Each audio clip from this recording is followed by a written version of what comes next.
we're gonna start this podcast off. So before we do any match breakdowns, really quick, we're gonna breeze through this Havok situation. We're gonna read through his tweet longer together and just kind of figure it out, because yesterday we talked about the Havok situation a little bit, and I was told, and this is a mistake by me too. I was told that like Havok turned it down and blah blah blah, and I was like, I don't think that's a good idea. But then at the same time, I did say, I was like, I don't know if we know the whole thing. But then there were screenshots that people saw. It was a bunch of like up in the air stuff, and then we were talking about how like if Havok did turn down NYSL, how we thought that was a dumb move. We didn't go too crazy into that after, like, you know, we kind of just breezed through that after. But at the end of the day, Havok ended up tweeting out a tweet longer of his like actual side of the story, and this is like, this is what I would rather see, you know, like not like, oh, someone said this, that he did this. Like this is like his side of the story. So I'm going to read this with you guys, and then I can't read, so if you guys make fun of my reading, oh well. And then we'll get to the matches. So I just want to hear his side and just see like what actually happened, just like from his point of view, because it's confusing to me. I haven't really read this tweet longer fully, like in detail yet, so this will be the first time I really read this with you guys too. But it would be curious if he got an offer and he turned it down, but I don't know. We'll see. So let's do it. Switching over right now, mate. Boom.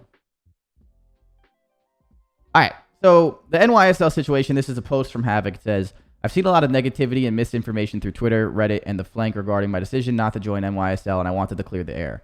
First off, I'm grateful that New York reached out to me in the first place. I've been working hard this year to get back in the league, but at the same time, getting on the wrong team can be detrimental to my career. That being said, this was something that I had thought through for days, going back and forth of what would be best for me. New York came to me and said that they wanted to make a two-man change. From what I was told, they didn't have a system, weren't watching VODs. Sorry, I got to read this before I react. We're yelling at each other in practice and only had 10 points. So clearly we would need to turn things around quickly to make champs. Wait, don't you make champs no matter? I gotta stop letting my mind go off. All right. I felt like the solution was bringing in someone from my team who could help teach our system and expedite that process. Hydra didn't want Brezzy, and they didn't want another main AR like Jordan, so Kiz made the most sense to me. He grabs bomb, he's a great teammate, and can be a nasty flex. After talking with the team, I liked where Clay's head was at on the view, and his view on how to improve as a team exactly lined up with mine. My ideal team was myself, Clay, Kiz, and Hydra, but that didn't work out. They decided to go with Paul X instead, who was just telling the entire Challenger scene that I had to be hacking like a week ago. Interesting. I have heard rumors about that, but I didn't know if that was actually serious. That's odd. He was my boy for a while, but him randomly throwing dirt on me like this doesn't exactly make me eager to play with him. All of that considered, I do think I would have joined if they have kept Clay. To my knowledge, there is no bad blood between Crim and I, but I wasn't confident that our personalities would mesh well in a competitive environment. We did say that yesterday. The last reason that was influencing my decision was my current team, Texas Nation. Even though we're battling in challengers, this is my favorite team I've ever been a part of. I look forward to scrimming every day. My mental health has been much better compared to last year. It's rare to find people that are all equally talented, motivated to work hard, to give and take criticism easily, and can execute and play. Honestly, we just fuck with each other heavy, and our end goal is to get into the league together, but we know if anyone gets a really solid offer, they should take it. Ultimately, I didn't feel confident taking New York's offer. Okay. And then obviously this has nothing to do with his side. He was just basically saying like this was handled poorly on the flank. He was getting called an idiot or whatever, might as well retire and all that stuff. Okay. So what we want to talk about is this. What do you guys think? So personally, from what I'm reading, the one thing I'll say is I don't think you qualify for champs no matter what, or am I missing something? I thought it was all 12 go to champs this year. Wait, it's top 8? Oh, did I dream that? For some reason, I thought. Oh, okay, never mind. So that makes sense then. So I understand where he's coming from with that. I could for some reason, bro. I guess I dreamed that. I don't know. I could have swore like they changed it to champs that year, like the top 8. All right, so that makes more sense then. They only changed the majors. Oh, that makes more sense. Okay, so they changed the majors to that, but they didn't change Like okay. I don't know. All right, I guess I got that confused. I'm a dumbass. So top 8 champs, everyone goes to majors. So I guess you want to go to champs, and that definitely makes winning, you know, also just winning in general in these league matches also very important. So that makes more sense. But yeah. So he doesn't want to, like, you know, turn around quickly and go to champs. Like, he definitely, I understand that. The 2-man change thing, he wanted to bring Kiz, but then they decided to go with Paul X, and then, like, it would be him and Paul X, and then he didn't want to play with Paul X because, like, this guy was throwing dirt on his name. I can see it. I guess I can see that. Yesterday we talked about him and Crim not meshing. I can also see, like, so, I don't know. After hearing his side of the story, it's still, like, I don't know. The reason why I thought he could have joined NYSL, at least from what I was thinking, is, again, him not liking Paul X and maybe him not getting along with Crim might be a potential thing. I know he has no bad blood with Crim, but maybe he just doesn't think like they would, like, you know, their personalities would mesh well. I thought, like, if he joins that team, I think Havok's very good in the sense of, like, I think Havok is a good sub. I think he plays well. I think, you know, even when he was in the league in Black Ops 4, I thought he was great on the Gen G team. I don't know. I thought, like, maybe him and Hydra, like, you know, if from the outside looking in, if he joins this NYSL team, he plays well alongside Hydra. Him and Hydra are that new fucking sub duo, and then they make it work from there. You know what I mean? Like, that's kind of where I was going with it, where, like, I feel like it would have been a good move for him to join NYSL just to be, like, duoed up with Hydra and then make some moves from there and, like, you know, get, like, I don't know. Like, I thought that would have been a really good SMG duo, and I feel like once you, like, solidify yourself with a good SMG duo, you're usually in a pretty good spot. So that's kind of where, like, that was my angle from Havok, or if I was, you know, like, thinking for Havok, obviously we're not Havok, is that he could have been a good duo with him. But at the same time, it is underrated, I guess, thinking, like, if he joins his team, and this first, like, sentence right here is kind of scary, right? You're not watching VODs. You have no system. You're yelling at each other. Like, I don't know. All of this, like, not watching VODs is interesting. I don't know. I didn't even think that was possible in this league. So, like, I guess if you join a team with no system, you're not watching VODs, and it's a really harsh environment. It's like what I was basically getting at. It's underrated sometimes, where if you're just joining a team and you're just like again, we kind of talked about this yesterday, and you're just miserable every day scrimming with your team. You're just like, fucking, like, holy shit, this sucks. Like, this guy's just fucking yelling and all that. Like, I don't know. I don't know if this is true. I maybe he said he, like, you know, he said from what he was told they didn't have a system, they weren't watching VODs. I find it hard to believe that any team in this league doesn't watch VODs. I don't know. Like, VODs are, like, the most important thing in Call. I don't know. But regardless, it has nothing to do with that. It's just, if he's, like, super miserable the entire time, he might not play as good as he does, and then obviously that's detrimental to himself. So, like, I can see where he's coming from still. Like, it's good that we heard his side of it. You know, him not wanting to play with Paul X after the whole thing of, like, Paul X, like, telling people that he's hacking and stuff. Like, I can see that too. Yeah, it's tough. Like, I guess he just didn't want to join an environment that he just knew would make him, like, really, really fucking, you know, just not in the right mental space, I guess. So you got to respect his decision in that. I just thought it would be a really good opportunity for him to join and then be alongside Hydra and, like, you know, be that fucking sub duo. I just think Hydra's really good. I think Havok's really good. I think if they meshed very well, they'd be very good. So, like, I don't know. I think overall, I guess you respect his decision. I think this is a good statement. It's way more understandable now. It's nice to hear his side of the story. But I still think it's risky not taking the offer. And, like, again, I kind of said this yesterday. Everyone's different. But say if this, you know, this first statement is true. If, like, he comes into this team and he's like, yo, we're forming a system, we're watching VODs, and we're getting fucking better, and turns this team around.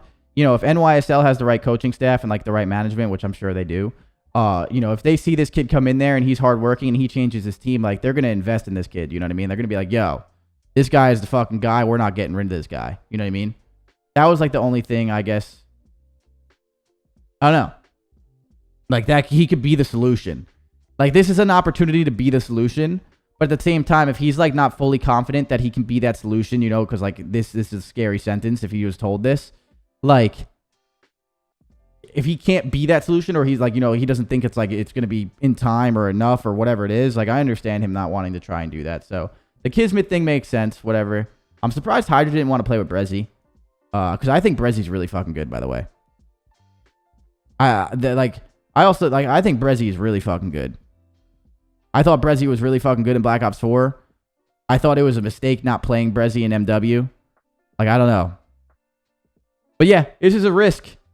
This is a risk. You got to respect his statement. He gave his side of the story. It makes it more understandable. I still think it's super risky not taking it, but at the same time, I can see where he's kind of coming from with some of the other stuff. So, oof, man. This is a risk. But yeah, regardless, I don't know. We'll see. We shall see. His opportunity will come. He's legit shitting on the Challengers League. That's what I mean. He is playing very well in the Challengers League. There's also a world where eventually this league does expand, and you know, hopefully, if we ever get 4 more teams and make it 16, which is like I think what everyone's hoping for, then Havok's 100% in the league. But we'll see. I don't know. I like. There's two sides of it. If he accepts it and he is a solution, he is praised. Like basically when like Priesta joined when me and Priesta joined 100 Thieves, and like but like Priesta as a player, because like you know he has more impact in that sense. When Priesta joined 100 Thieves in Black Ops 4, he was the solution. He joined that team, and that team went from last to like first. You know what I mean?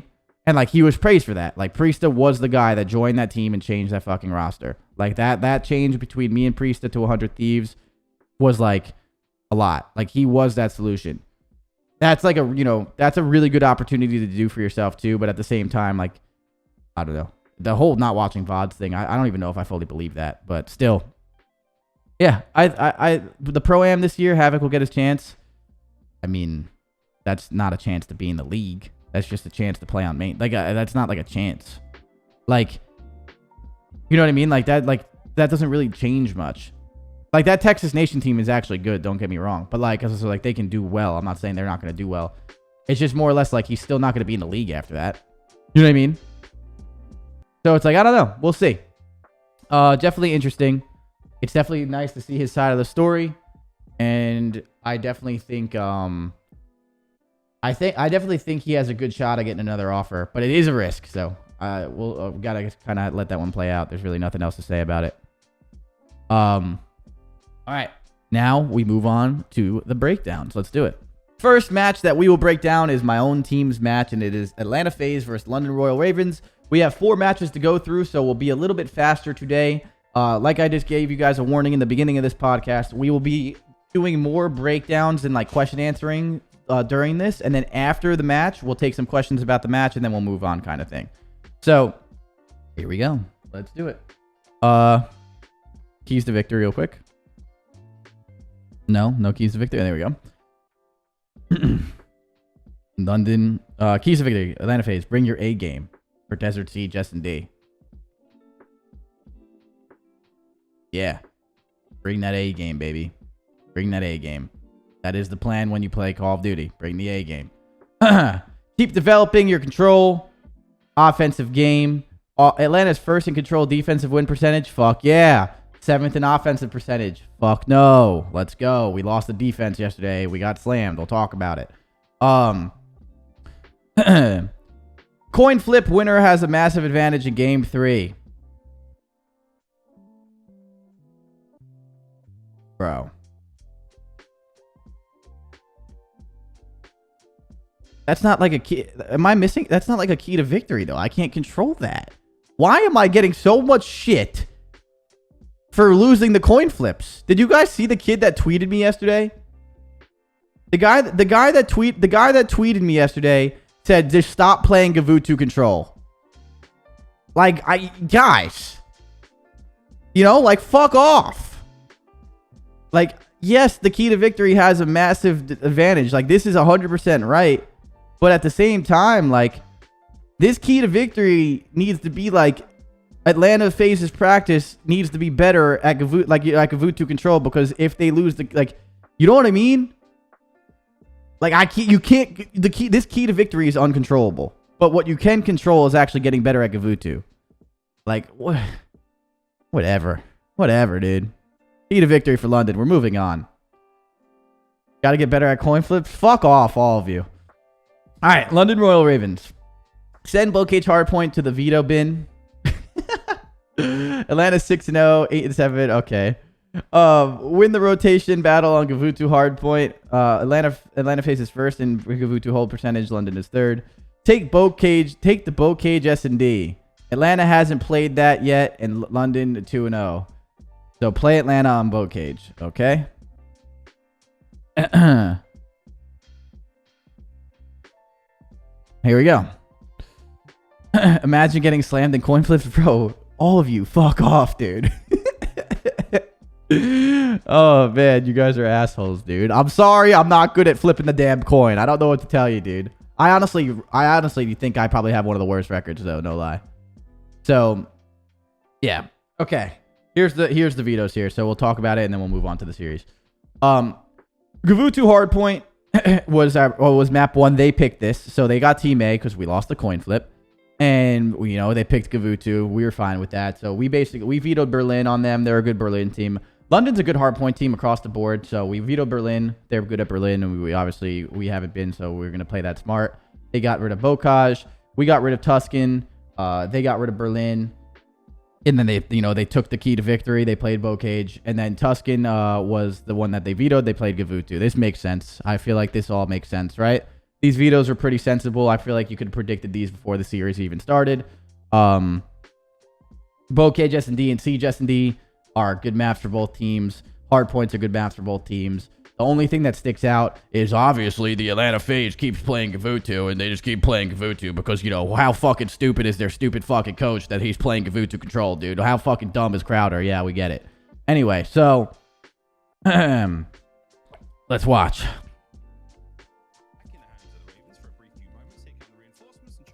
Well, I missed the break. The break was kind of funny. Hold up. So, here we go. Breaks are coming in. Abisi's winning gunfights. We're getting 2 down. We're feeling good. We're not watching the low, which is a little bit annoying, but no big deal. Because guess what? The barrels blow up in Abisi. So you want to see something crazy? You want to see something crazy? Look where Simp is. 8. Right? Those barrels right here. So I'm going to show you guys something really quick. I'm going to see if I can get it on your screen. Here, okay, here. Okay. Those barrels right there. You see those barrels? You see that big fucking wall? You see that big fucking wall? And you see those barrels? You see it, right? We all see this? Could I get a yes in the chat? Could I get a yes in the chat? We see this? You see this? Okay. All right. Ready? Look at number 8. Number 8 is Simp. Look at number 8. On the other side of the wall. Yes? They communicated this. You know how we always talk about, small talk? They communicate this. They say, yo, I'm going to blow up the barrels so none of us get bullshitted and die. Chris, I'm blowing up the barrels. Stay down. Right? On the wall, he's shooting the barrels. He dies. Bruh.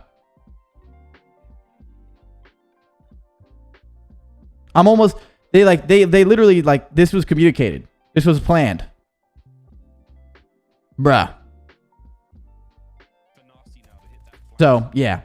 So, the break doesn't help us because the barrels don't like Atlanta FaZe.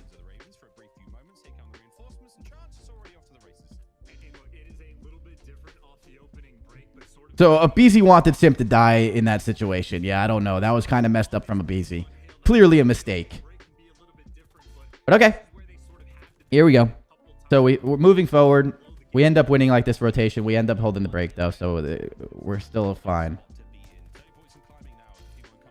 We don't have rotation, so we're trying to obviously form a break here.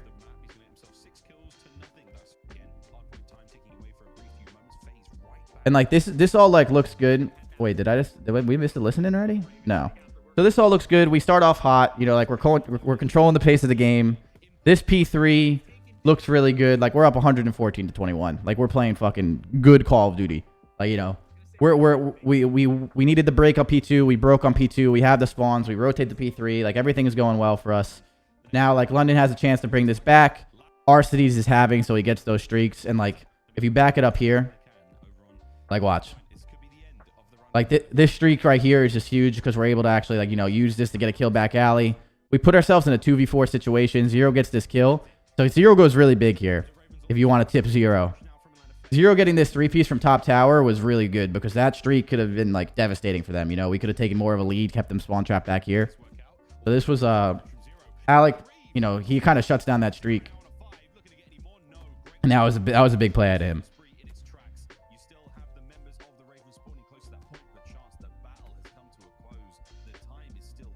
And then here we see, like, so, like, we give up the right side here, and, like, we know this guy gets through. I'm pretty sure, like, if I remember correctly, we kind of fucked this up, though. I could be wrong, though. Now I don't know if I'm thinking correctly. Yeah, like, they know we know Afro's through. In this scenario, we know Afro's through. The problem is, like, even though we know Afro's through, we don't know exactly where he is, and Afro making this play and getting this kill off spawn is actually really smart. It kind of sucks that we let Afro through, and then we let him do damage. Because once we let him do damage, now they split on us, and now they have, like, you know, they're all over us kind of thing. We kind of messed that up. We definitely made a mistake there.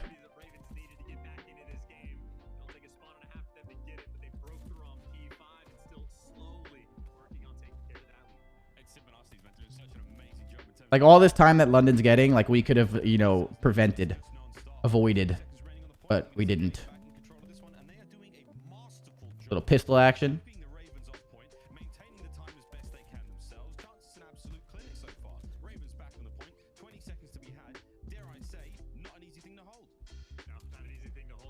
And now, like, even here, this was weird. So, like, we don't get the scrap time, which is fine. Like, you know, you don't always get the scrap time. We lose the fights. But, like, we kind of messed that up, right? So we make a mistake, and Afro makes a good play. And when you're playing a good team, mistakes, good plays. You guys kind of know how that goes. But, like, this was weird. Us losing this rotation was, like, kind of crazy. Like, look at this, dude. 1, 2. So we should still win this. Like, you know, we should still win this and get the initial time. And we're just getting, like, we get picked without any, like, team shots. Alec gets picked right there. They start pushing up on us, and then they get a nade kill, and then, like, they break this rotation. And, like, we don't get this scrap time, and they break P1. Like, this is where this map can get scary. We obviously, you know, win this map and things go well. We'll listen to the listening. But, yeah, like, we should, like, you know, that's another thing. Like, our setup was way too individual, like, with the teamwork. You know what I mean? With the communication and teamwork. Like, we all took, like, weird one-on-ones and didn't help each other. And then since we don't help each other right there, like, we kind of get broken, and that's, like, just what's going to happen when you do that.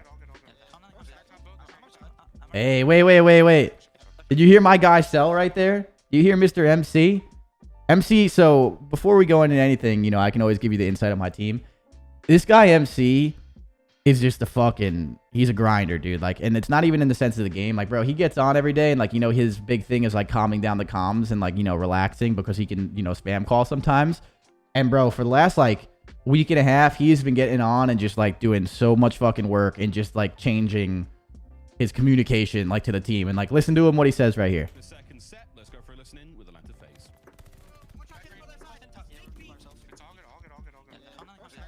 Yeah, you heard that? Calm down the comms, guys. Calm down the comms, baby. He's getting there. MC's growing up, chat. He's growing up.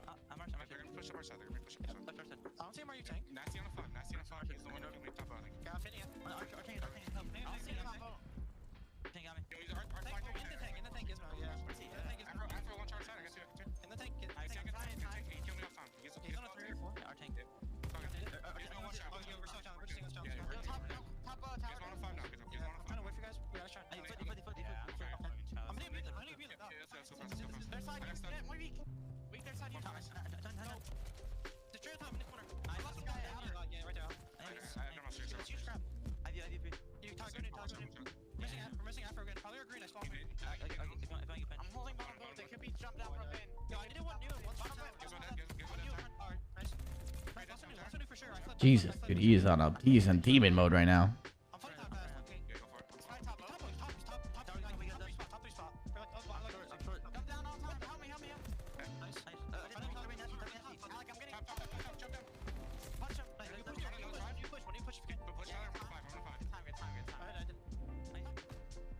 So if you heard like the whole ring situation happen, like when MC calls out he flips, like what I love between like Tyler and Chris and stuff is like, yo, if we flipped, then you see how he reacts to like what MC says, and he says like, yo, I'm just gonna go up you, fuck it, like you instead of like throwing the pinch there.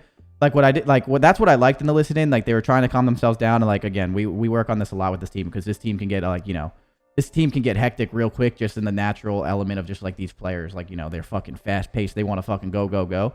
So like I was super happy to hear some of that. What I wasn't happy about was when Gizmo was going on a rampage and you heard Simp in the comms like, guys, we're just solo shouting this. Like, you know, that's where like I would have loved to hear a little bit more communication. And we, you know, just like critiquing my own team, like communication there. It's like that Gizmo guy is there. It's like, how are we going to challenge this? Like, you know, we just kept going one-on-one. You know what I mean? And like, that's when Chris was like, yo, we're just solo challenging this guy right now. Like, what are we doing? It's like, so it's like right there would have been a little bit better in the comms if we could have figured out a plan a little bit faster. But I love that we found out a plan immediately on that flip. Chris reacts to that flip and says, and makes a call and says, yo, like, let's go up you. And then like they go up you together kind of thing. And that like kind of causes the break. Like there was some good stuff in there. A few mistakes of me just I'm always going to be overcritical of my own team. And then like, so it sounded good. Could have been better, but like, you know, good enough in the sense where for them, that was calm. They could be a little crazy sometimes. So you gotta be happy with that in that sense. So nothing wrong. I like that. And then Alec is just going fucking... Alec just going nuts. But here's the London Royal Ravens listening.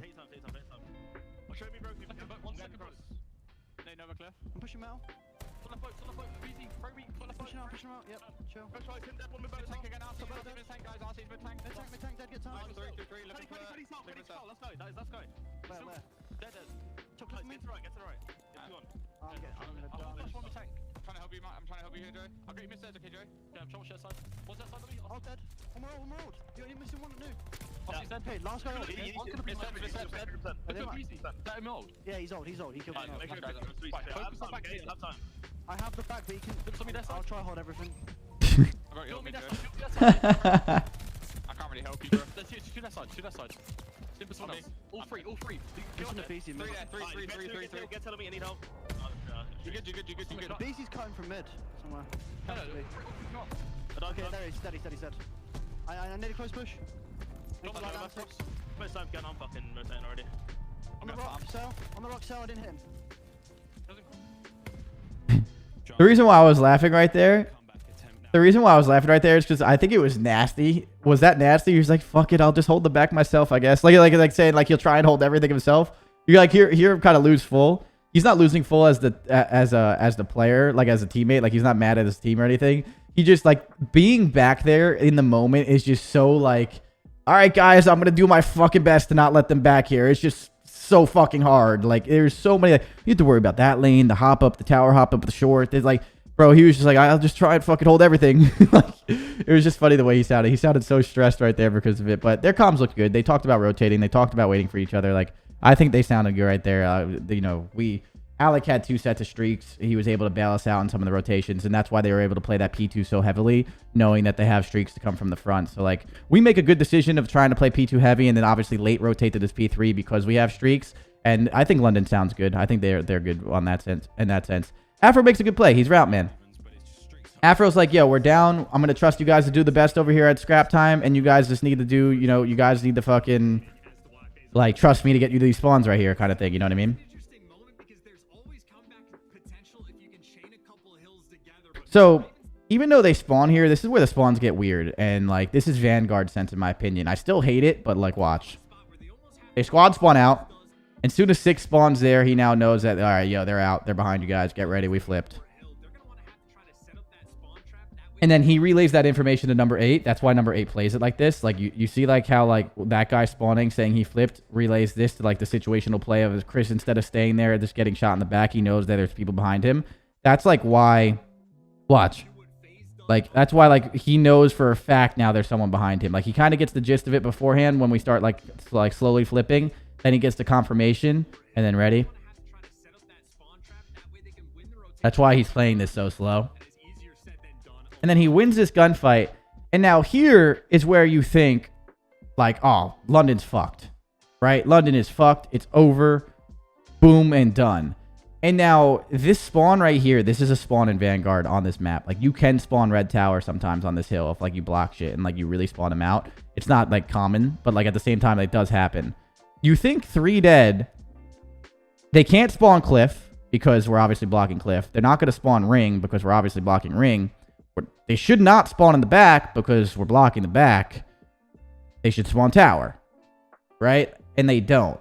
Now, the only thing in Vanguard is I'm pretty positive here if Chris turns and stares at this back spawn right here and actually is looking at it, they would have spawned out this way. But since he's not looking at it, the squad spawn sticks to Afro being in the hill and they spawn back here. If this number 5 wasn't here, they would have all spawned ring. So like it like makes Vanguard sense, I guess, but it's just stupid. But regardless, it is what it is. It's part of the game, you know. Like it's hard. This is just like more a tough. This is a very tough read out of Chris because it's basically impossible to read it in the moment. But yeah, if number 5 was over here, just to give you guys just like clarity, they would have all spawned here. But since number 5's blocking ring, we're blocking cliff, we're blocking the back, you would think they spawn here. But since he's not staring at the back, I think the squad spawn overtook that. It still doesn't make sense though. This is like a very unreadable spawn. So like, watch what happens. Boom. Like I like if Chris is staring back here, I'm like convinced. I'm convinced that they spawn all the way out. I don't know. Because that sucks. We could have just taken over the game and like almost won it right there if they all spawned out here. You know what I mean?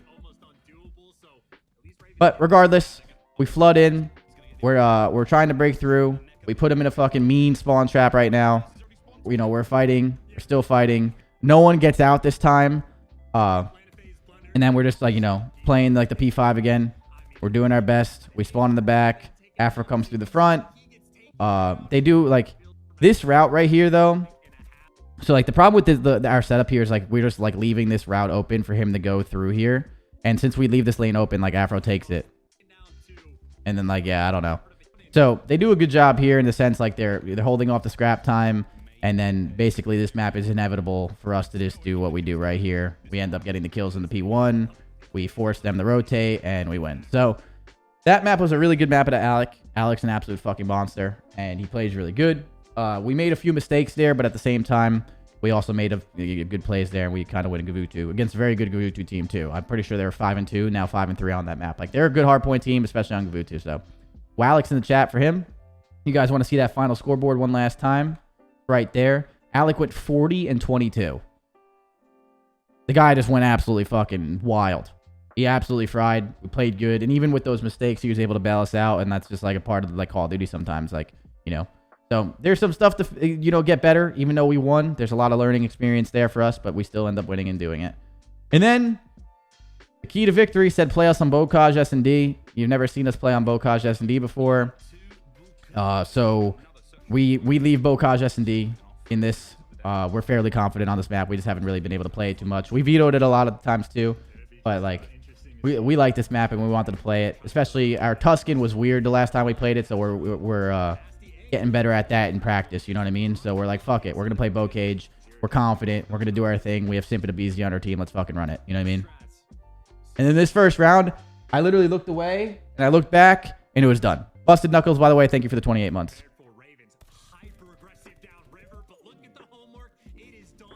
Yeah. And the round's over.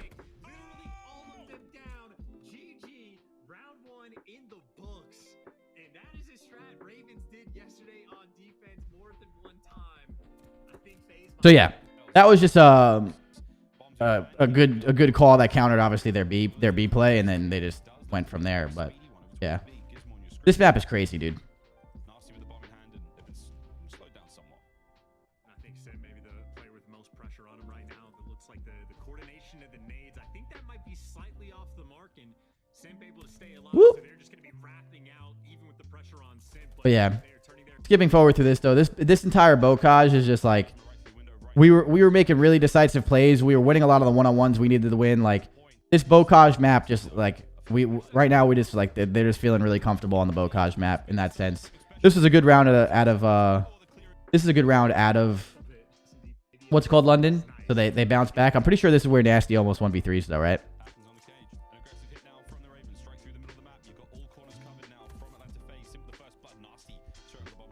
So like, I'm pretty sure this is where he almost 1v3s here, right?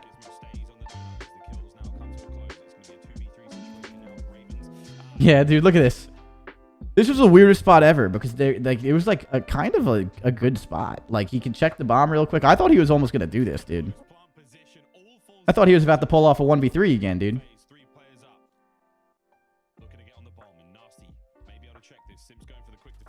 Like right here, I thought it was if he just, I don't know why he turned around low key. Like if he doesn't like strafe back out and like do this. Like, I know why he did that, because this map's so crazy. He was probably thinking, like, someone was going to be, like, right on his ass. Like, he low-key could do it, dude. If he just, like, hid for a second and stayed alive. So, like, MC plays a really good angle to obviously pick him. And Nasty thinks someone's chasing him, so he does that. But he almost had that, dude. That was almost a really fucking good play. And then after this, we go up 5-1.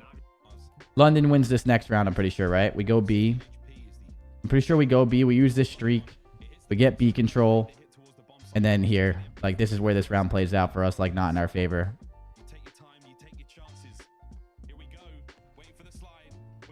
Whoop. And then boom. Yeah. And then the 2v2. So, like, this was tough. The 2v2 is, like, the communication. Like, Chris is flanking, and, like, they know this. Like, Tyler probably should wait here instead of challenging. Like, he should wait for, you know, Chris to do what he needs to do, and then he should just play his life. Because even though if Tyler doesn't jump there and just slides, he probably gets L and kills him. But since he does that little hop, he sees his head, and now Gizmo's like, oh shit, he's pushing me, right? So he gets ready for the push. If he just waits for him, this is a more consistent play, and then like it's a 2v1, but yeah. It's just tough. And then he gets the kill one-on-one. Simp loses it, and then after this, we win this round. We go up to 2-0 in the series. Now we're sitting pretty right now in this series, right? Like we're feeling good. But with what we've been saying in this podcast for so long, in my opinion, control. The importance of control is so goddamn evident in matches. And it's how you close out series. It's how you save yourself in series. It's how you go up 2-1 in series. You know, if I don't just lose my coin flip every time, like FaZe has just got to stop playing Gavutu, right? That's the whole thing. But on a serious note, like, we've been actually looking way better on this map, and then this map happens again, and I'm just sitting there like, what the fuck? But on a serious note, though, we've been looking better on this map, and we've actually been getting really good practice on it. We made a few mistakes of, like, fuck this defense up, and then it kind of costed us. They're a really good offensive team on this map of capturing B and shit, but I still hated the way we played it, so we're going to watch, like, this round play out. Like, we still learned from this yesterday, and we're going to keep getting better. Like, we are going to get this map down. Like, again, people that are saying, like, coin flips and shit, like, oh, it's just tough. Like, to give you, like, an actual take, there's no excuse for you to just be bad at a map. Like, realistically, like, the whole, like, oh, like, just win the coin flip or, oh, like, the seeding's important. Like, bro, like, you have to be better. You have to be good at both maps.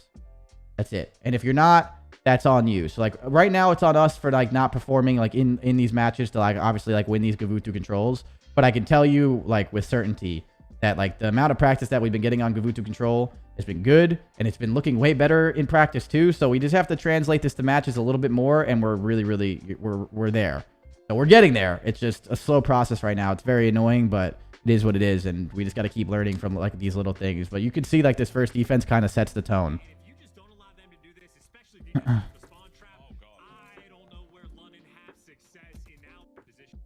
So you skip forward here.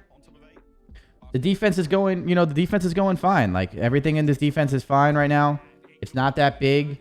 The lives are about even. You can't really ask for anything more. They only have 1:35 minutes. No ticks on B. Like, this should be a win. This should be a win right here. Like, this should be a win. We should be good. We're ready to go. And then this is the moment it all goes downhill. So we lose this. And then as soon as we lose ring control right here, where Tyler dies right here, this is where, like, you know, even though we're down in 3 lives, it's not the end of the world, because you can still win this defense and then obviously play our lives on the next offense the way this game plays out right now. it's this moment right here where everything goes wrong. And like, again, we've been practicing and you're getting better at it. And like, we still need to get better at it. It was a clear-cut communication issue in my opinion, but there's more to it. Like, watch. We're throwing grenades. We're trying to stop the cross. Like, this guy gets a kill in our base. He dies. So it's like, oh shit. But we do get the nade kill, right? We get that kill. So it's 2 dead. It's a 2v4. It's a 2v4. This situation, we should kill these guys pretty much with ease. Maybe they get 1 or 2 kills. We should still be down by like a life or 2. It's not the end of the world. They shouldn't even get a tick here. This guy, number 2, caps the point. So like, him watching middle is an issue in my opinion. Like, if he's going to take this route, at this point, he just has to pinch. Like, you know, like, it's a 2v4. Either number 3 is watching the U pinch or he's watching over the guy in the hill. You know, he can't watch both. So if he's watching the U pinch, these guys slide to the hill and kill the guy off the hill or the point. If he's watching over the point, Abizi comes around and pinches him and shoots him in the back. You know what I mean? He can't watch 2 things at once.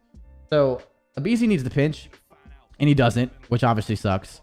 And we're giving them too much time, but I think like him sitting in this point and not getting killed by a grenade is just like, it has, you know what I mean? Like, you have to get this guy. You have to get this guy off the fucking point, dude. And by the time we actually make a push now, it was a 2v4. Now it's a 4-on-4 with a guy pinching us. You see what I mean? Like, it's a 4-on-4 with a guy pinching us. Like a 3-on-4, but a guy pinching us. So it's like technically a 4-on-4. And this is where it becomes weird. So like, we just took too long to make a move. We should have definitely hit our nades, which is number 1. And then we take way too long to make our move. Then we take too long to make our move. And we're sitting here contesting. Afro's being a pain in the ass in our base, and we just can't get the guy off the point. You see what I mean? We just take too long, and then as soon as we take too long, it's kind of like it becomes like harder to get him off the point.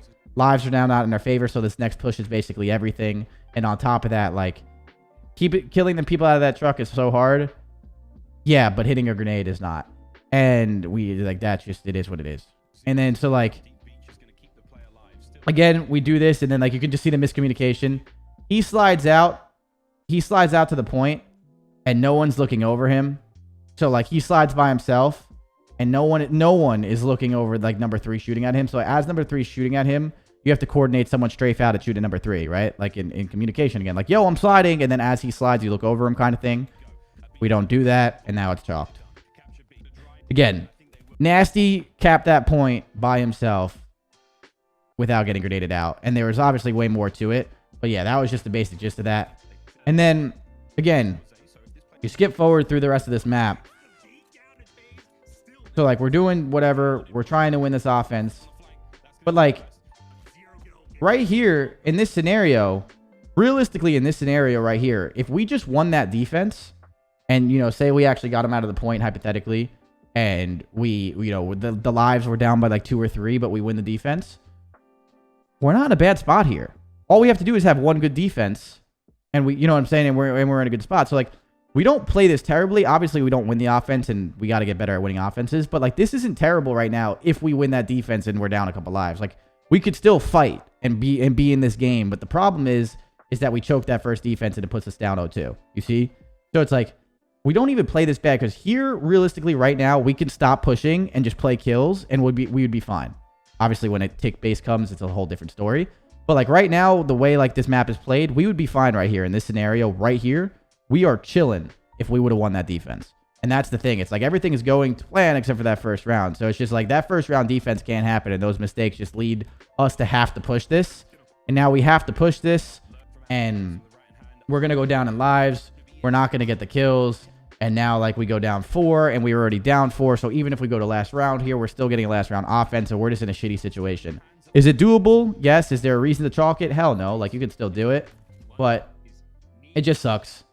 And then we win the defense there. And I'm pretty sure at the end of this defense, like here, like, look, we have a clean defense. We're up 5 in lives. You know, again, they play it slow because they know they're guaranteeing themselves a win, but it's just the point. We were like that first round defense just can't happen. Those mistakes can't happen. And we just got to keep learning from them. I know it's annoying. And especially if you're watching FaZe right now and you keep watching us lose, like, we look way better at that map in practice right now than we do in matches. So it's like we're like one well played Gavutu away from like getting it, like, you know, getting going. So I'm super confident in that map for us still. It's just we have to get it fucking going. And I promise you guys, like the practice on that map has been as serious as it can get. We're just like making these like fucking little mistakes, and those nades got to be hit. And yeah, so we lose this map, and everyone, you know, talks about the coin flip and shit. At the end of the day, there's no excuse. We got to start winning that map. Period. They need to change it to tick base. I understand people are saying tick base. I understand people are saying like, yeah, they need it. It's boring to watch. Blah blah blah. That map's whack. Like that map being whack or that map being stupid is not an excuse for you to just not win it. You know what I mean? So it's just like, how's Tuscan control going in scrims? We look great. I've been loving it. What's it called? It's just like, we just have to. It's not an excuse. It's not an excuse to say like, oh, that map's just stupid. You know, we just got to get flat out better at it, and we're getting there. We've made a lot of positive steps forward, but we just keep like making that one hiccup that's like screwing us. We're gonna get there. It's just a longer process than it should be, but we're gonna get there. We got this. And then yeah, here we start off really hot, and then right about here is where they start coming back. We make this break, and then it's like right around here is where they start coming back. It's like, look, we make good patience here. We get these kills, and then like here we just don't rotate. Like, look, you skip forward here. We don't rotate, so now we have no one on rotation. We're up all these points, and now we're giving a fucking a chance for London to make this hold. We don't rotate here. We kind of fuck it up. We kind of chalk the break, and this is where the London like gets back into this game. They get all the scrap time, and now again, this P5 is usually mixy, but sometimes it can be held down. It's just that mistake of not rotating in that scenario leads to like this map being way closer than it needs to be. So it's just like we should have closed this out in a lot more dominant fashion, in my opinion. We just kind of just fucking troll that. No, you know. Again, it's a mistake, and if you do that, people are going to do it. But yeah, we could have done this a lot better. That's what I was saying before when you guys asked me, like, we looked good. It's like, I think we looked good in this match, but we can still look better. Like, there's still, like, some things that need to get, like, cleaner. Doesn't matter that we won this map. And I'm pretty sure London's a pretty good Tuscan Hardpoint team, too. I think they were, like, 5-2 in it. So it's like, even though we won this against a good Tuscan team and all this shit, like, you're happy about it, it still needs to be cleaner. It still needs to be cleaner. Because now they bring it back. And then, you know, they bring it back. We end up winning this hill, and you think, like, right here, we close this out, and then, like, this rotation just takes too long, too. Like, these two rotations take too long. Like, we get the kill on the break, and then these three just, like, start having a conversation mid-map instead of actually pushing, and it takes too long, and then, like, look.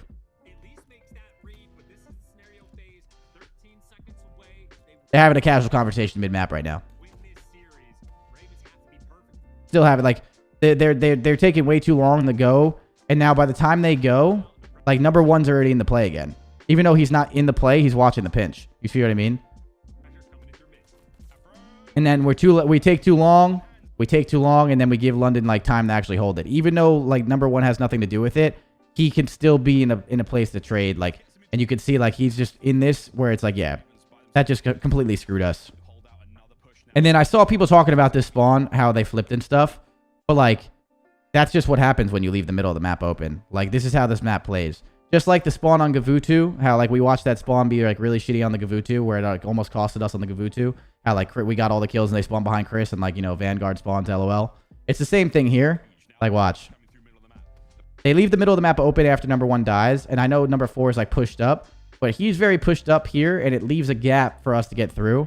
And, like, just watch. It leaves a gap to get through, and like even though like this fight happens, since like number 6 is on this side of the map, like behind two of his guys, he gets behind a third guy here, we flip. So like leaving middle map open, if like someone gets through your church and everyone else dies, like you're gonna flip. Like it's stupid that we're playing like, you know, Vanguard sense, like this makes Vanguard sense. It's very dumb, but like that's just what happened. Like Afro pushes up, he gets those two kids middle, but like someone gets through. And since someone gets through on number 6 and number 1, we flip here. Like, it's kind of like the situation, like how they got that blessed ass spawn in Gavutu. Like, they get that blessed spawn in Gavutu. Like, we kind of get the same thing here. And it's just like, yeah, you can't let anyone through. Like, it is what it is. Like, we're playing Vanguard, dude. That you can't let anyone through. So it's just like, this is how it works. Like, I don't know. I still would really, like, you know, I would still really love to see. Oh, sorry. I was looking at something else. I would still really love to see at this very moment right here, if one of us spawned, we actually still might flip because he's behind 2 of them. Even though he's not behind the whole team, he is on this side of the map. So we low-key might get a fucking squad spawn here anyway, even with him not running by number 1, which is 0. Potentially, just because this game is fucking weird. And, like, remember, I watch this game for fucking 8 million hours a day. Like, it's still hard to predict some of these things sometimes with this game. But, like, yeah, basically the job of the team is to not let him get through middle. And then 0 died middle, and then Afro was middle. But, like, his angle was not watching this route. So this guy gets through, and then, like, it just becomes that. So it's just, like, the spawns are weird. It happened for them on Gavutu, and then it happens for us on this map. It is what it is. Like, and then we obviously, they actually almost go huge here. And then even here, by the way, this gunfight right here was huge. Not this one, but this one. I'm pretty sure if number 3 wins this one, we're fucked. I'm pretty sure if number 3 wins this one, we are absolutely fucked. Like, Celium low-key wins this game for us at the end right here. Like, because if he doesn't win this, he's dead.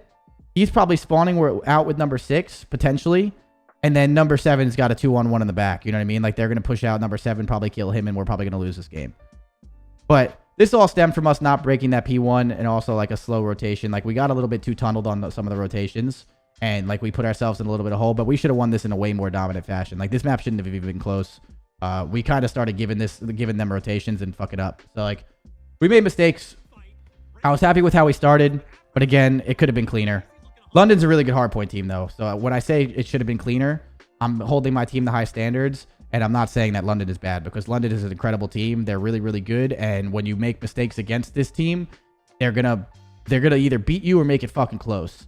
And that's like why I'm saying it needs to be cleaner, because when you're playing teams such as like London and these top ass teams that are really fucking good, you can't make them. So it looked clean for the most part, but we still need to get cleaner in the sense of just making sure we're playing like a full 10 minutes of COD. So we're almost there. Just like little hiccups that are making these games closer, in my opinion, than they need to be when we're actually in the advantage. And we're still working. So day by day, we're getting better. But yeah, that's the Atlanta FaZe series. Any questions about the Atlanta FaZe series, or any questions real quick before we move on to the next one? Let's do it. Structure, chat. Structure. All right, 1 second. Oh, no, I just closed it out on accident. Be honest, to sell the main AR, I swear Arcides has a sub out before Celium. No. What? Celium pulls out the 3rd sub on the maps that we have 3 subs. Arcides just picks up a lot of subs. Celium is not our main AR. If y'all get gross at Berlin Hardpoint, yeah, Berlin Hardpoint right now is the same thing. Like we look good. We're looking good in scrims a lot, and then like we just like have these like small hiccups, and usually when you have small hiccups in matches and you're looking good in scrims, the system is not like fully believed by everyone on the team where everyone's on the same page. So like when a match happens and like you're in that zone, someone does something that like their instincts kick in kind of thing, and someone does something that they're like, you know, that they probably shouldn't do, but that's how they think it should be played. And like, but in practice, it's a little bit more relaxed, that kind of thing. Like the system's not fully there for all 4 of the players to be fully in agreement on. So with that, they like, you know, we're working on Berlin. It's just something where we have to get everyone on full agreement on like for these matches, so those little hiccups happen. So yeah, I agree with that. Those are still being worked on. All right. Any other coaches? Any other questions before we go to this next one? The next match is what? Paris versus Legion. We're gonna kind of fly by, to be honest. I know it was a roster change and shit, but whatever. Like, I don't know. This match was like, if I remember correctly, I didn't get to watch too much of it, but I don't think it was too crazy. And Texas and Florida one was kind of boring too, if I'm not mistaken, right? But we'll watch that too, and then we'll go to Breach and Ultra. Breach and Ultra was the fun one, if I remember correctly. All right. How you feeling going to the Major 2? Major 2 is still 2.5. What do we have? 3 matches still to play before Major 2. Talk to me when that's over, because we're still, you know, I'm feeling confident, but like we still have a lot to work on. We have like a long, like in 3 matches is a long time in Call of Duty world to, like, you know, say like, you know, how you feel, if that makes sense. But so far so good. We just have to keep getting better, you know. This may be a dumb question, but do the numbers of players 1 and 8 affect anything in gameplay wise just besides the minimap? No. Not a dumb question. If you're new to Call of Duty, no, that's just like their numbers. Not a big deal. I think that's just like depending on like where they're sitting or like when they join the game. I forget how they, like, it's just like something with the lobby. It has literally nothing to do with the gameplay. Not much we can really say. Gap control and then London is one of the best at it. If FaZe plays to the best ability, they can almost beat anyone. Oh, of course. But at the same time, just because a team's good at the map doesn't give you an excuse to lose it. We need to get better. Plain and simple. No excuses.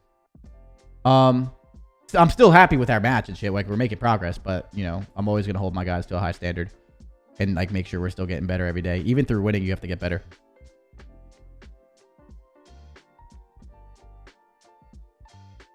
I think it's based on when they're sitting IRL. On stage it is. I don't know about from the facility. That's kind of why I was confused. On stage it's obviously where they're sitting, I'm pretty sure. But yeah. But I don't know. I mean, that shit doesn't matter anyway though. Do you think trophy system should be in COD? Yeah, it's common sense. The fact that we don't have trophy systems is ridiculous, and realism is not an argument, because I feel like that doesn't need to be explained. We should have trophy systems. The reason why Control right now is such a shit show, other than fucking kills, is because trophy systems aren't a thing. Trophies are just so much better, in my opinion. If you play London again, do you push for Gav Control since you have a VOD to focus on more? Depends on the next time we play London. If we're good at Gav Control by then we'll make a decision. If not, then no. Just because you have VOD on someone doesn't mean you can execute. Like we have VOD on Gav Control. They've played it 7 times. You know what I mean? Like, they played it 7 times. VOD doesn't mean you're going to execute. Like, you know, Minnesota's a really good S&D team. You have VOD on their S&D, but it's still not, this doesn't mean you're just going to win, you know? But yeah. We'll what's it called? Move on to this next match. And then again, at the end of these matches too, we're going to take general questions. So if you have more questions and stuff, we'll obviously get there as well. But here, NYSL versus Paris. This is going to be a quicker one. All right. Keys to victory. New York Subliners, honeymoon effect. Paul X went 2-0 in London last week with a 1.06 KD. Big opportunity for Neptune versus a weak opponent. Yes. Lock down the control. NYSL 7th in round win percentage. Paris on a 7-game losing streak. So, yes, but like, and I know this key to victory is just here for anything, but I feel like when you make a roster change, you can't just wipe everyone's stats because that's just silly. And just because it's a one-man player change, like, you know, technically speaking, like their core 3 is still a part of like those losses. But like, when you make a roster change, you're no longer bad at anything yet. You know, like, it's kind of like resetting it. Like, of course, you still have the core 3 that have been getting slammed in hardpoint, so they might not be a good hardpoint team still. But at the same time, like, say their team is really, say they were really good at, like, you know, I don't know, fucking Tuscan Search and Destroy. And then they get Paul X. They can go from really good at that map, but then really bad at that map, but then a map that they were really bad at, they can get good at. You know what I'm saying? It's like those stats are like, take them with a grain of salt when you have a new 4th. When you have a new 4th, like 7th in round wins, you have no idea how good they're going to be at control because they have a new 4th. And they also have like more time, you know? So that's like one thing to notice there. And then keys to victory for Paris. John to continue the hot slaying. I agree. He's been playing well. Jimbo is like slowly coming back. There you go. And then need more from Gravity and Control. 0.86 KD in the season. So we talk about these all the time in KDs and stuff. Like, yes, he needs to be playing better, especially as their AR in Control. But like, if they're just getting fucking body slammed in Control and spawn trapped all the time, their system of Control just needs to be better too. You know what I mean? So like, they can just stop getting shit on as a team in Control to make their KDs so bad. Like, I'm pretty sure even Minnesota yesterday, like, Priesta had a really bad KD for the whole series, but it's because he went 18 and 35 in that Control. And if they don't get shit on in that Control, then he's fine. Like, you know, like, you have to have a better system of Control, because Control, you can let it run away real quick and get absolutely shit on, but still, there's no excuse. Like, you still need to be better. Like, absolutely. There's two sides of that. But yeah, the Paris has been struggling at control in general, right? That's what they said. So yeah, they need to figure out their control for sure. All right, here we go.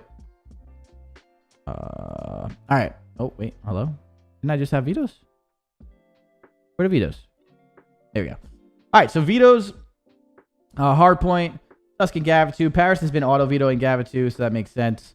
Bocage, Tuscan, and then they get rid of Gavutu. I don't know why I said Gavutu. Gavutu, and then freaking they play Tuscan. So this is the setup. The maps don't really matter in the series. New York's a brand new team. Who fucking knows? You know, like Berlin Hardpoint looked good, decent for Paris, so that's good for them. And then they play a little bit of Bocage, and we get Mixy.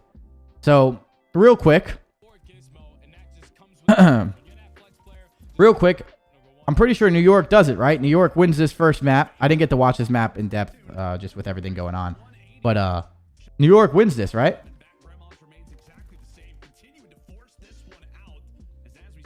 Let's just like watch the scoreline and like look for a key point here.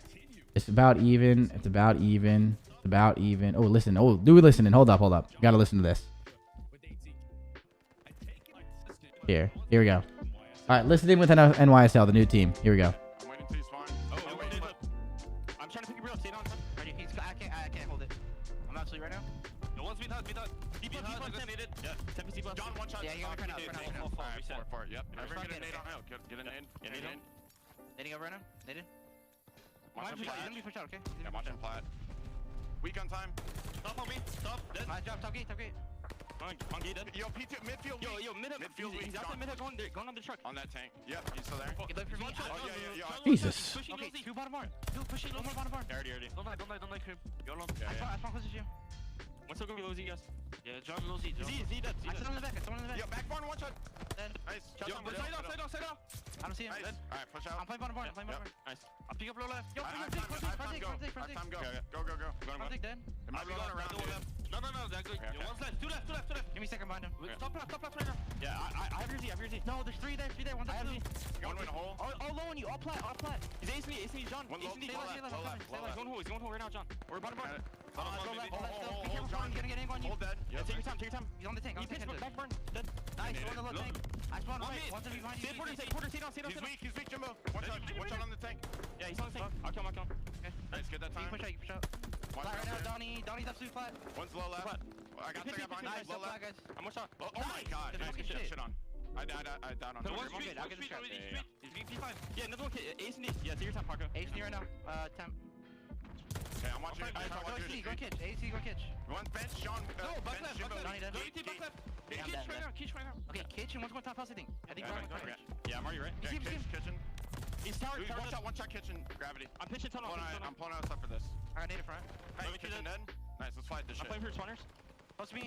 Dead. Back left, one shot, John. Back left, John. Yeah, he's tower. I got nade. I'm playing for the tower. Yep. Tower. Head. I spawned here. John, back window, dead. Nice, he's in time.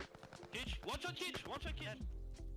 Nice little check-in there with the New York Subliners. So I think the biggest thing to highlight there was just the like they sounded like this game has been, you know, even, and they're getting some kills, and like they're not just getting absolutely fucking smoked for sure.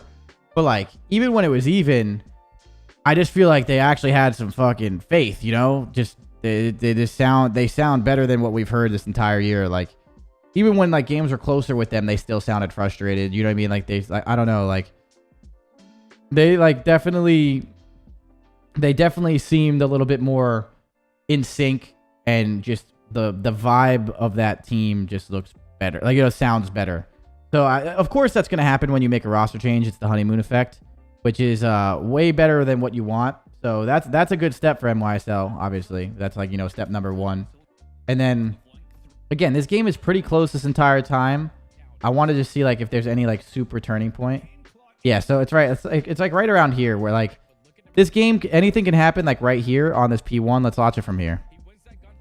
Like this is where Paris can bring it back if they get spawns for P2. They have these spawns for P2. So like Paris is in the driver's seat right here to like make a little comeback if they wanted to. And it looks like they have to blow this right here at the end. So let's see.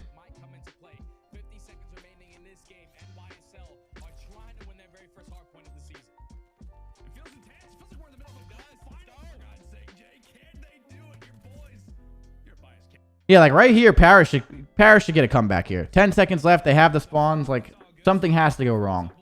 Doing everything they can. I mean, I'll be honest with you. I think everybody wants to see New York at least win a hardpoint at some point soon.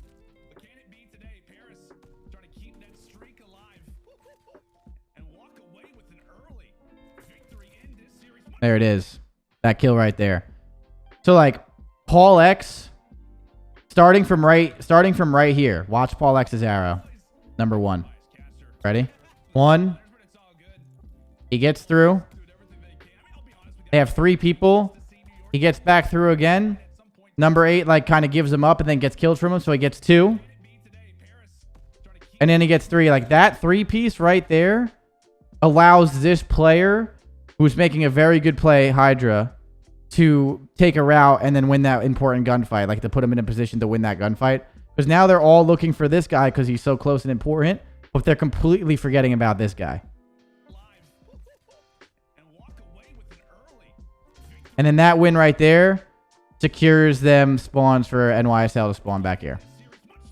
And then boom, GG. And then you can see this 230 to 180. And then they take over and then they win.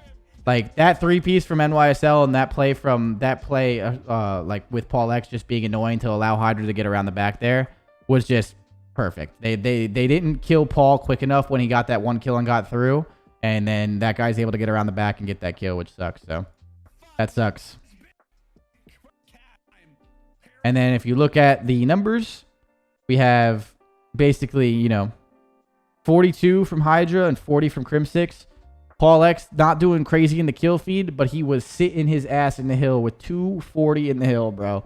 He was chilling. But seriously, even with him being 27 and 29, those last like 3 or 4 kills at the end won them that game. Like, secured them that game. You know what I mean? That was like that was just solid. Those are good plays. That was impressive. And then after this, I want to say that New York wins this map too. They play some Desert Siege. But this New York team has never been that bad at search and destroy. You know what I mean? Were there anything... Did anything crazy happen in this search, chat? I didn't get to watch this too much, but I don't think anything wild happened in this, right?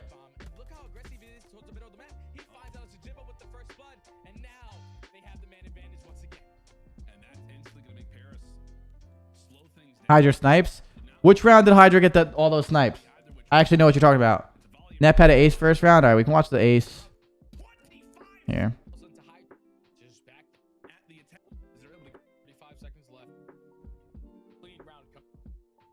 Okay, here we go. Neptune with 1. Neptune with 2. Neptune with 3. Oh, so he doesn't get an ace, but he just holds it down. But like, even if, dude, it's so weird. This Desert Siege map is crazy because like, so Paris does this B plant, right? Watch. They run away from the B bomb.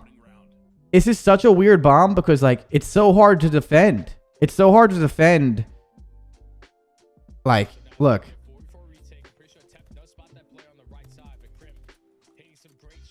Like, you know, from the outside looking in, and he hops this bomb like this, everyone's just like, just check the fucking bomb. But like, bro, as soon as Jimbo dies, like, look at their setup. It probably could be a better setup played here because, you know, Jimbo just dies and now they're fucked. But like, it becomes like almost impossible for the other team. You know, it's like such a, like, this defuse is such a weird play. This B-bomb is such a weird angle that allows this play to be like so common and so doable. Like, look, these guys are screwed, dude. Like, look, yeah. There's just nothing they can do. So, yeah, Jimbo also played a fucking garbage spot, in my opinion. But yeah, then the 2-1 round you guys said. So here we go. Hydra gets some snipes. So like, this should be a Paris round, a 4v2.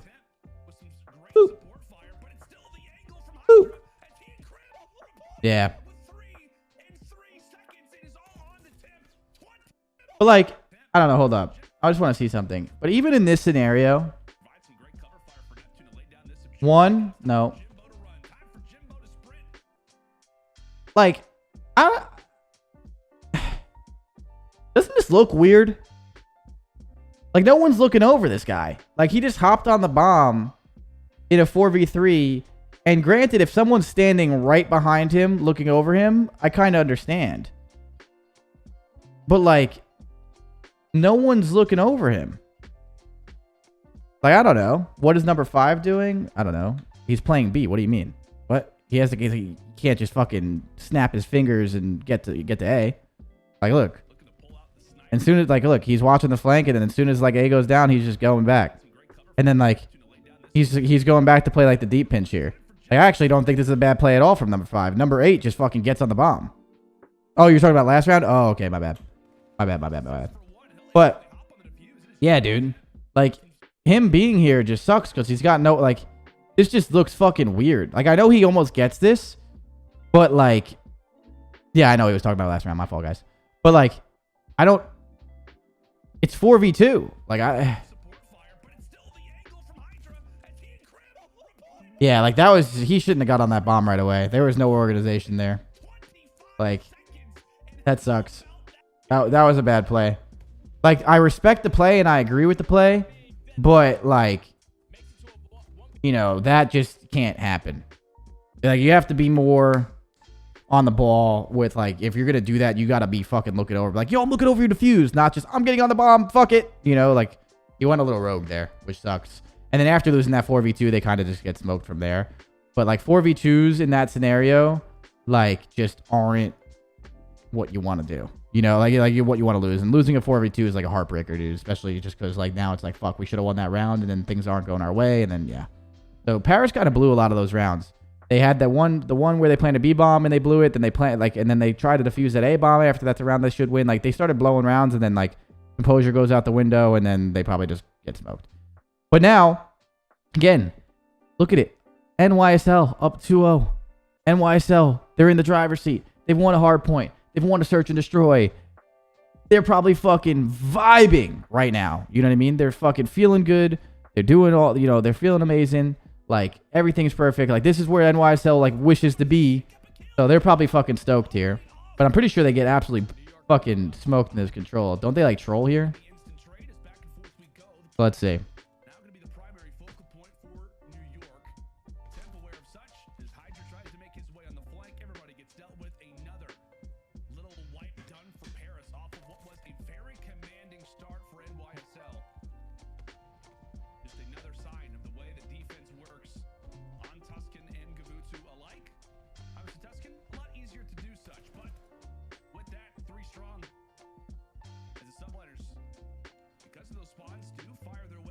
Good play at number 4 to pick up the pinch. That was a really good play at Crim. Smart. Didn't Temp do well in map 3 too? I feel like Temp does. I feel like Temp always does well. No? I feel like Temp just does good. Always.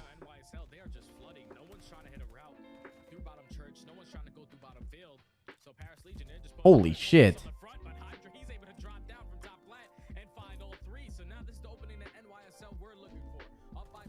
Holy shit.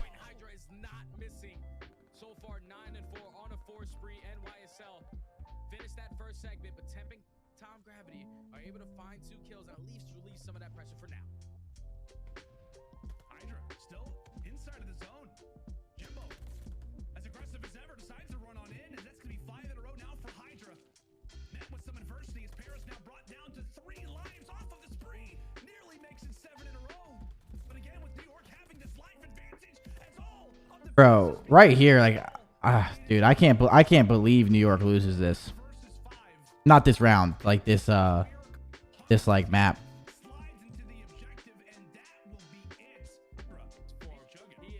So they're up a bunch of rounds. I mean, a bunch of lives and stuff. They play well. And then here, like, here we go. Like right around here. The fun stuff to watch and control. Oh, Jesus.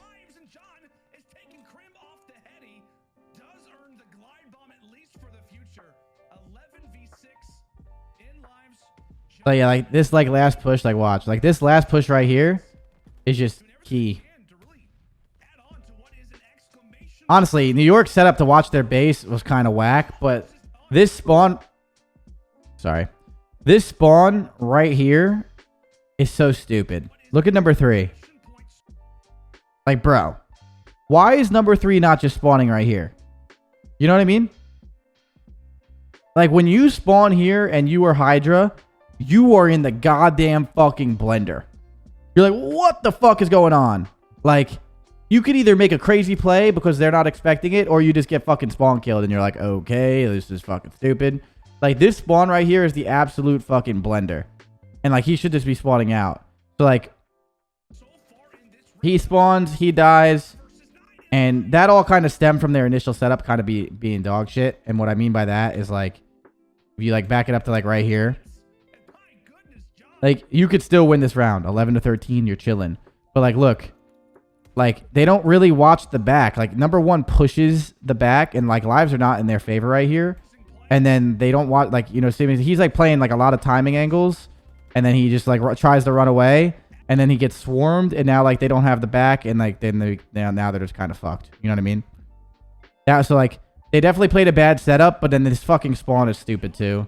And then now they're just, like, not in lives. And now, like, they're in a bad spot. Like, John's in their base. Lives aren't on their side.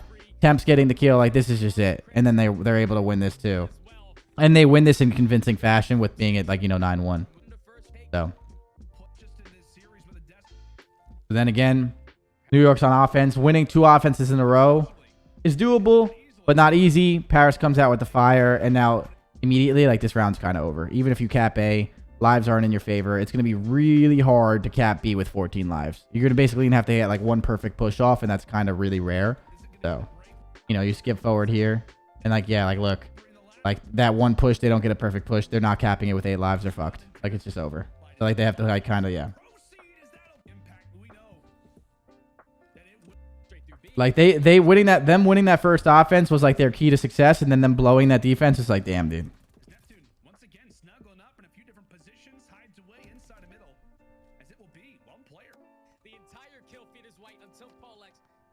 Oh, shit. Wait, hold up. Sorry. My bad. Backing it up right here, though. So here. This start right here, too, from Paris is like, this is a good play. They go church, but then they cut the B. Like, I actually like this play a lot, too. This is a smart play. And now, like, they completely get B, and both of the NYSL guys completely give up P5 area. And, like, now they don't have their base. Like, they're spawning well because this guy's pushed in their base. And then, like, yeah, they cap B off the rip here, and it's fucking chalked.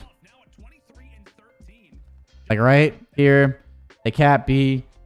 Like, they shut down this push. They win in this. Like, they're all over their base. Like, NYSL, again, even if they, like, stop this B point, their lives are fucked. They're not in a good situation. Paris's, like, break off right there was huge. It sets the tone for this round, and they go up 3-1. So, like, NYSL was in the driver's seat. They just kind of choked a little bit on, like, their defenses, and I'm sure this is a very new team in the sense of, like, a new roster. Even though it's just 1 new person, it's still a new roster. I'm sure they'll assess it.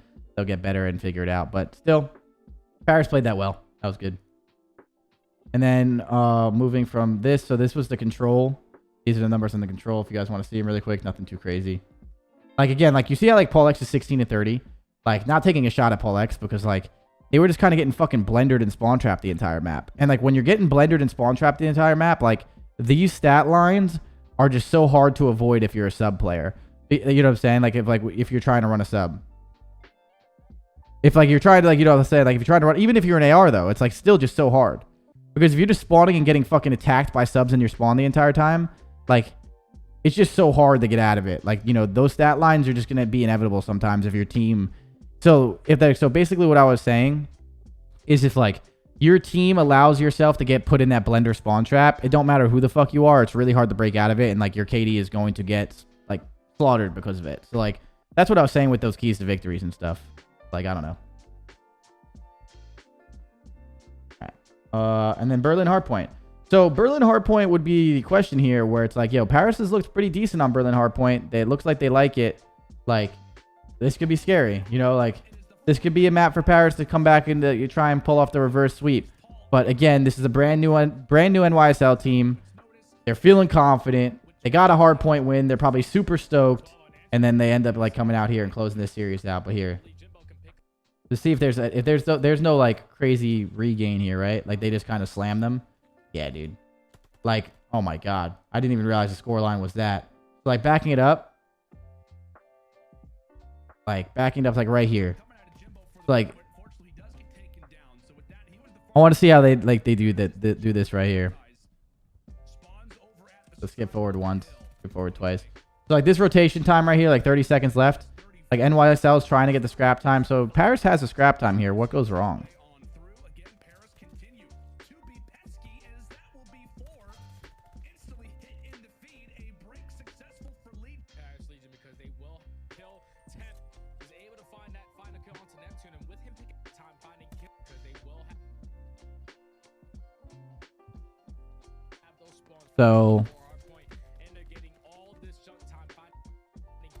So if you guys don't know this, obviously some of you guys aren't like super invested into the game, or you know, the spawns in this game can be confused. So they get 4 dead with 6 seconds left. If you get 4 dead in Vanguard, squad spawns like can't happen because there's no one to squad spawn on, right? So Paris getting 4 dead actually hurts them because they actually got 4 dead at the same time.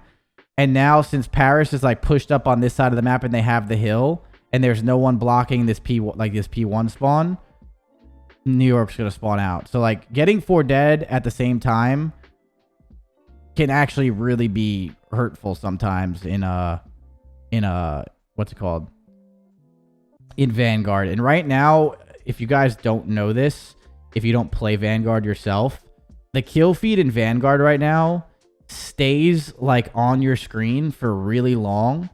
So like sometimes you don't know when you get 4 dead because of how long the kill feed is. Like it's very hard to count kills sometimes, like if they're actually spawned up, because of the sole fact that like this kill feed is up on your screen for way too long. Like it needs to get fixed. It's a bug for sure. But like you don't know, like, is it 10 seconds? I don't know the exact timing. So you stay on so the kill stays on the kill feed for 10 seconds. Is that the actual timing? I don't know. I don't know the exact like, you know, to the second. But like, yeah, it basically stays on your kill feed for way too long. So you have no idea, like, in the sense of like how long the kill is. So like it just sucks because they probably did, like, they don't even probably realize, or if they do, it's just too late. And then like they spawn behind here because they're not blocking this. Like literally in this scenario, if Neptune just stays alive for 1 second or 1 more second, they probably all spawn here. But Neptune legitimately dying was actually better for it was literally better for NYSL. And then Paris probably loses full when this happens. But to be fair, at the same time, Paris also has no one like in the new hill anyway. You know, like realistically speaking, like number 6 could probably fucking rotate and try and get initial time. Like they have so much pressure at the old time with number 5, 7, and 8. Like someone needs to get initial. Like look. Like someone needs to get initial. It probably could be number 8 if like he were to spawn here and just run back and get initial. But like they don't really give themselves a lifeline either. I know like they're trapping, but yeah, real the point to highlight here though, it doesn't matter like about what rotating or not.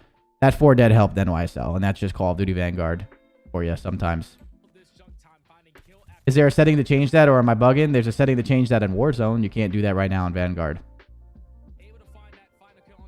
So it's like they could have definitely rotated and played that better, but at the same time, like when you're in the moment of like you're trying to trap teams, like you're not realizing, you know what I mean? Like it's easier looking from the outside in that moment. It's easier to look like, you know, like what the fuck, you should have just rotated. Like I don't know, they were trapping them, they thought they were doing it, but that sucks. But like one of them probably should have definitely got initial there too.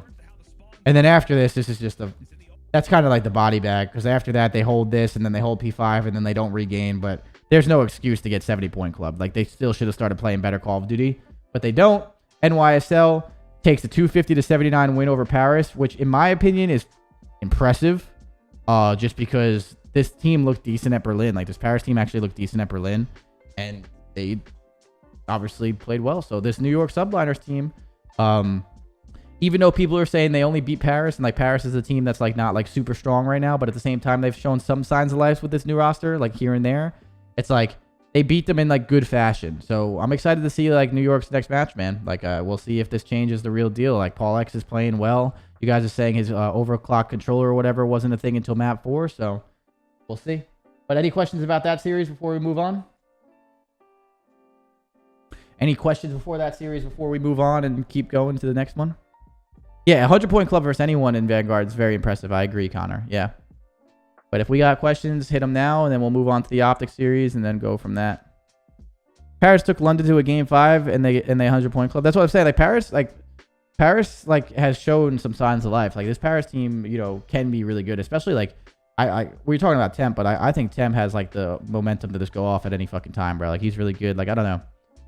But NYSL beating them in the fashion they did is impressive. So but yeah, if you guys have any questions before we move on to the OpTic match, hit me now while I get this OpTic match up, and then we'll go from there. Whew.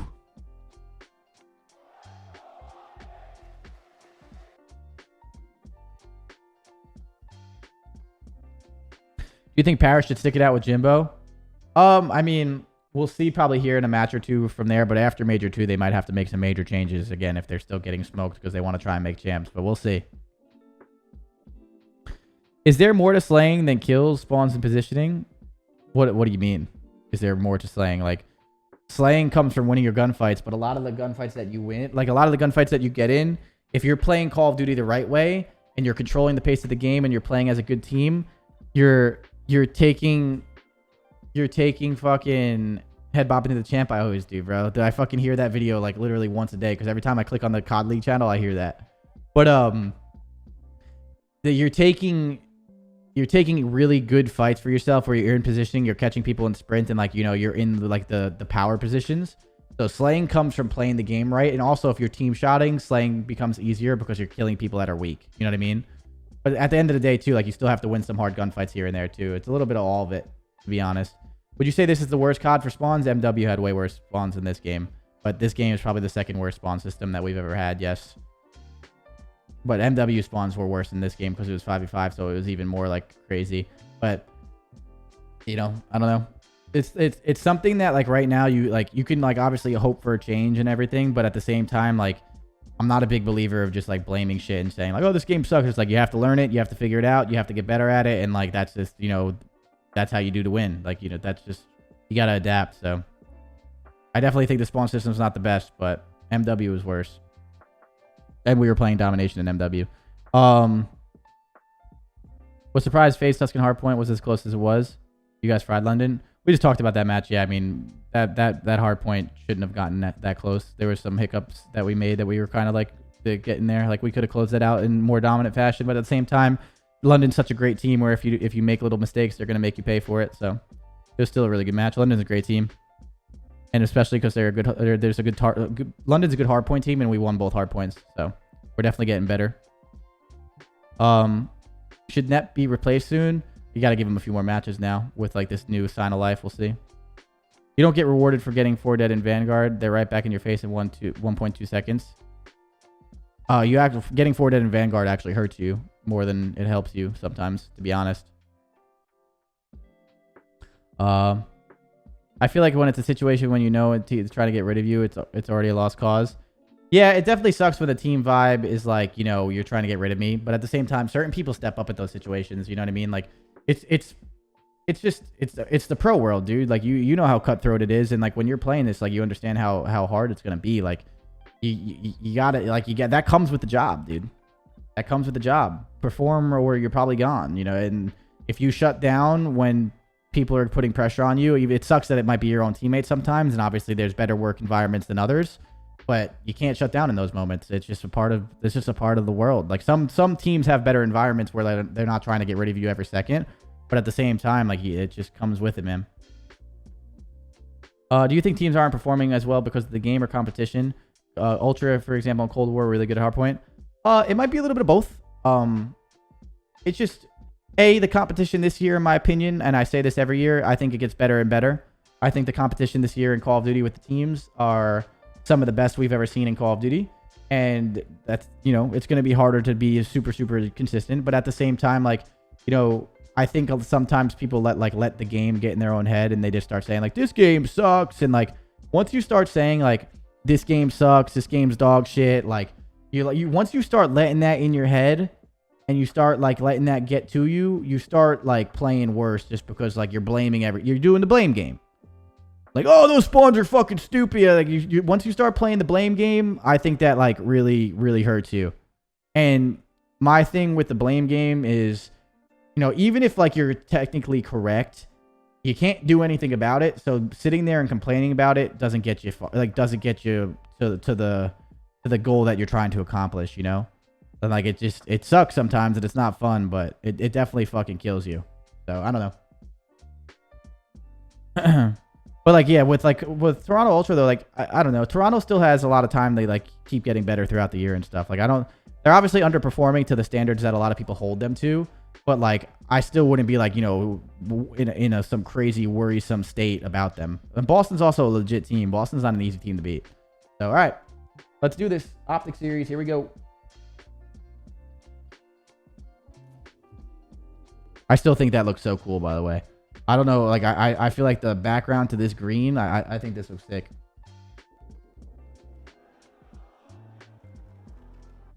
All right.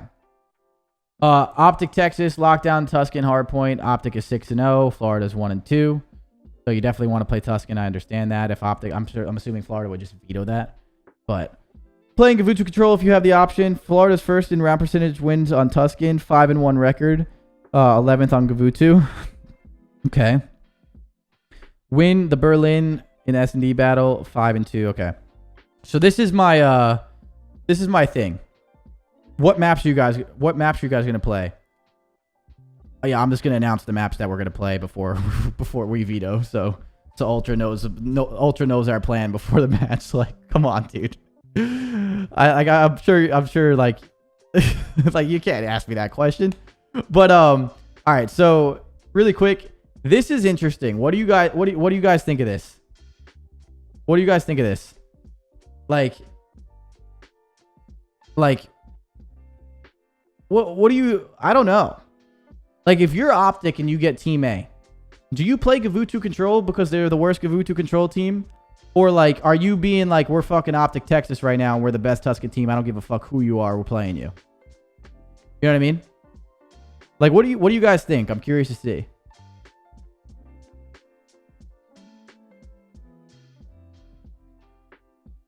Fuck that square up. Yes, you play Gavutu. Ego Chow and Tuscan. Ego Chow, Tuscan, def play Gavutu. So here it's like when you're OpTic, it's interesting. Like, I think you keep like you keep playing Tuscan if like you're feeling really confident on it. But like, they're also really good at Gavutu and Florida's not. So like, playing a Gavutu, like, they could do either here. In my opinion, I think right now OpTic's just the best. I'm just curious to see like what you guys all thought. I don't know. I think if they play Tuscan, I wouldn't consider that a mistake at all. If they were to play Tuscan and lose it, then they know for the future, it's like, all right, so now we can lose Tuscan, so we're going to start playing smarter with the vetoes. You know what I mean? But if they were to play Tuscan, I don't consider that a mistake. And then playing Gavutu is like the smart route, but I don't consider either of them a mistake. They're in such a good spot right now where I think they're fine. So, I don't know. I was just curious to see what you guys thought of that. I didn't think that was really like a crazy deal. Just like interesting. And then Florida Mutineers, opportunity to step up to A tier, 6-0 map count on the last two series. They have been looking good. Bocage SND is a must win. Florida's 5-2, OpTic's 4-2. Florida's 1-3 on non-Bocage hardpoints.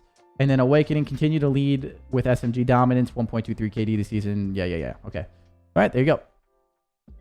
So those are keys to victory. Nothing too crazy. Let's see these vetoes.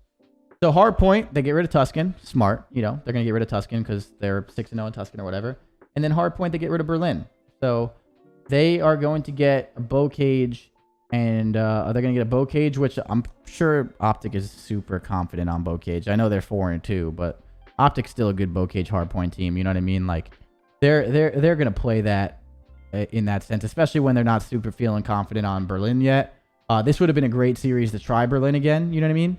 But at the same time, like, they're super confident on Bocage. They're still really good. You have Scump and Shotzi, then you have Illy and fucking Dashy. Like, you're in a good spot. Like, I don't know. So that's understandable. They get rid of Desert Siege. They don't want to try that out anymore. They say, fuck that. And then they get rid of Bocage and they get Berlin and Tuscan. That's fine for OpTic. That makes sense. And then the control. So Florida wins the coin toss and they get rid of Gavutu. I wish OpTic was Team A. Just, I would love to see, like, you know, what they were going to do there. You know what I mean? But they get rid of it and then they play them on Tuscan control. And this is like a tough situation to be in. Like, obviously, like, kind of like in the sense of like how we were. if you're not good at Gavutu control and you're playing OpTic, you better be good at Tuscan. And, you know, like, it's going to be a hard, this is a hard map win right now.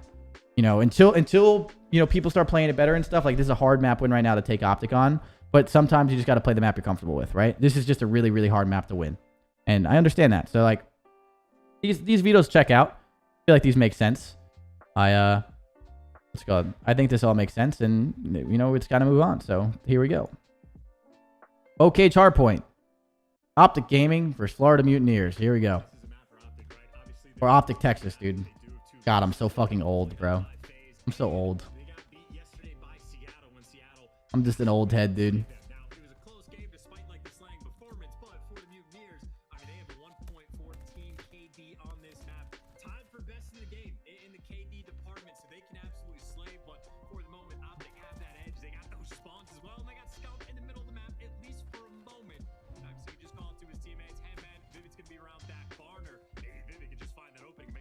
All right, there we go. P2 spawns go in. So this number 7 route, like, look at this number 7 route, bro. Is it Shotzi? I fucking knew it, dude. Like, just, dude, look at Shotzi just being Shotzi, dude. Look at this route. Look at this lucky timing.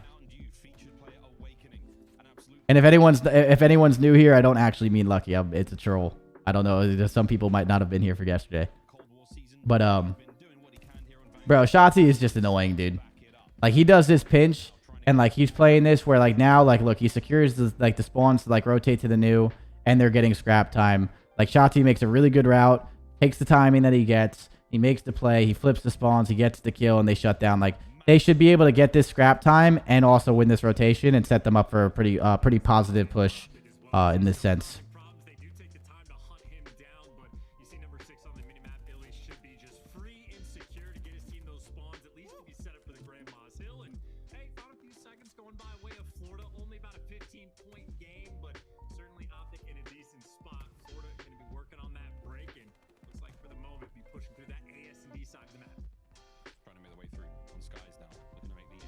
That sucks. That timing is actually pretty fucking wild. Like, look, the weird part about this is just like, look, number 3 gets pushed through and like he gives up tools. It's like, this is a tough lane to just give up. I know it's like bad, like, you know, like bad in the sense where he tries to push out the S&D, but this timing kind of fucks them. And that's all because like he shouldn't have pushed the S&D like right away, thinking that he would come off like that or number 6 and pick it up, but that is what it is. But even if he does this, like Shotzi being on this side of the map can still help them, but they end up flipping the spawns and breaking. So him taking that lane, like, that lane is something that's really hard to give up on this B3 because this is like the most common lane, I would say, is like through tools to the back window like this. And that being given up like kind of fucks them right there. Yeah, I don't know what Scope was looking at there. That is just awkward when you just sort of walk past each other. But hey, Florida needed a break and Florida absolutely got it.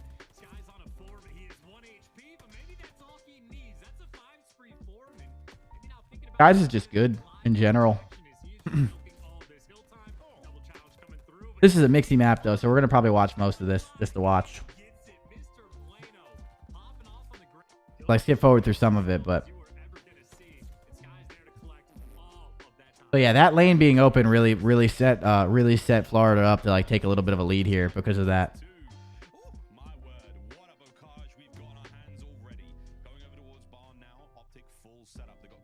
You have to like run and gun during that hill, but you also have to run and gun through the right lanes. And if you leave one of the like the main lanes open, you're probably gonna get screwed. You know what I mean? That P3. It's like, I know what you're saying. Like you definitely got to run through and like, you know, run and gun, but at the same time, like you got to run and gun the right way. It's like it's like hectic as shit, but like you can also like make it less hectic if you all fill in the right lanes. It takes really good communication and watching a lane get left open on that map or that hill is so normal. It happens. You know, like those little mistakes are so hard to avoid sometimes. They've only been outplayed on this map a single time, and it was by the thinnest of margins. So obviously always going to be putting work in the slaying category. And as far as that rotation goes as well, Florida, they get there first, they get a person, or now make it 2, posted up back tower. They get the clearance, they get that set up towards River, and Awakening is out for 8 so far, I believe. Overall, he's having a great time. Right off the rip here. And here we go. Florida's still doing a really good job of controlling spawns. This hold is actually pretty crazy. The fact that OpTic is still getting all this time is actually nuts. Like, OpTic getting all this time while Florida's all over here. Like, dude, look at this. Like, look at this. right here. You think there's no chance in hell OpTic stays in this hill, right? Like, bro, Illy getting that kill is fucking huge. And then, like, even though they trade Illy again, like, number 8 just says, fuck it, I'm here. And then number 5 winning this, and then number 8 being able to trade is just good trades and good teamwork at OpTic right there to get this time. Like, this time's really important. Even though, like, you know, you might not get anything else. Like, the fact that they're able to, like, limit the damage there and get some time on their own is actually huge. That was, like, really good teammates. That was really good teamwork, or, like, just, like, teamwork or communication or whatever led to that. Like, they played that well. Like, number 8, which is Scump, knowing to flood that and play that trade instead of, like, you know, going grandmas and doing, like, all this crazy shit in there was really good. Scump made a good play right there by trying to, like, drop down a trade. They, like, limited the damage there and got some time, which is impressive. Like, being able to do that, like, when you have no one, like, when you're spawning over here, is, like, really good. So they played that good.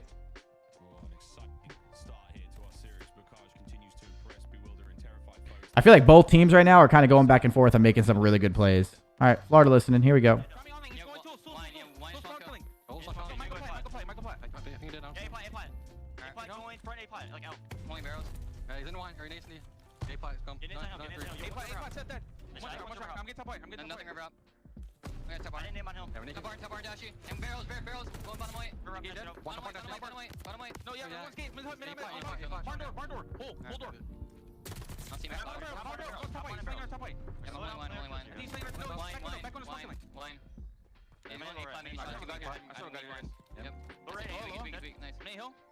I'm going top white. T4, sorry, one's T4 absolute ender. I had point, they're all wrapping right now.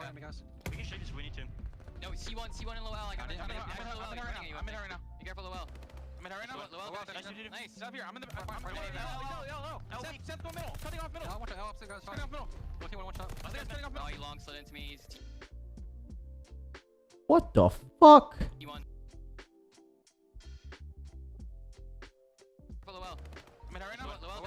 Nice. Stop here. I'm in the. Yo. Seth, go middle. Cutting off middle. Cutting off middle. One shot. Oh my god.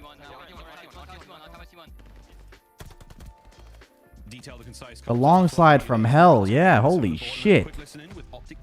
All right, OpTic Texas listening.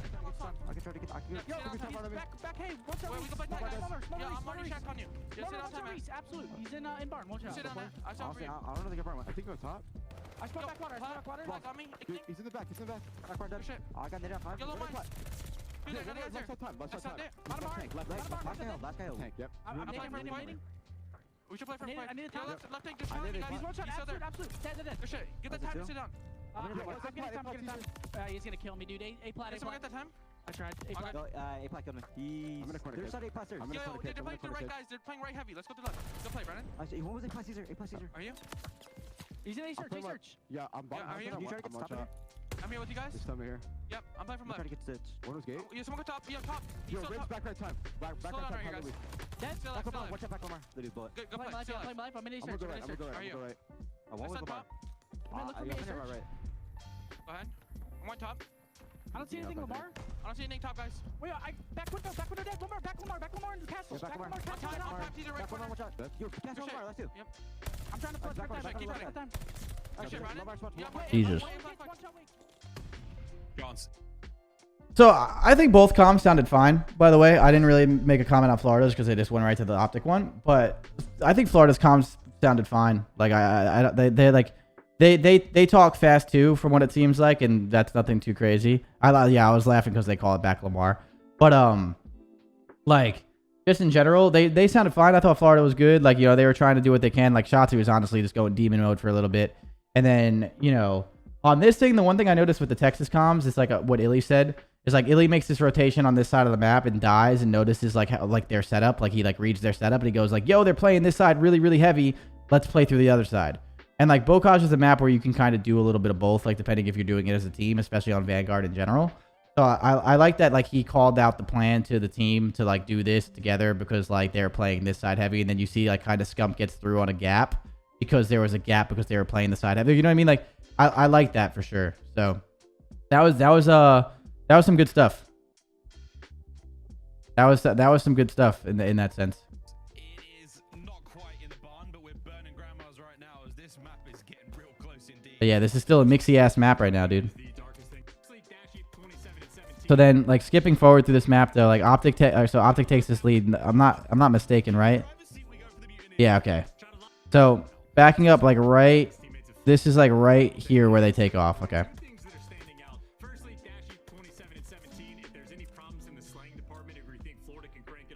So on both of these hills, I'm pretty sure OpTic played them really, really good. Like, look, both of these hills, OpTic played this pretty well. Number 4 actually gets through. And then that fight right there is actually huge. Number 7 winning that fight on number 4 is big. If number 4 wins that and gets into the hill, like that stalls time for Florida to get into this hill and like actually make this a mixy hill from the front. You can win this hill from either side, but that fight between 7 and 4 is the reason why they're probably able to take off on this little tear right here.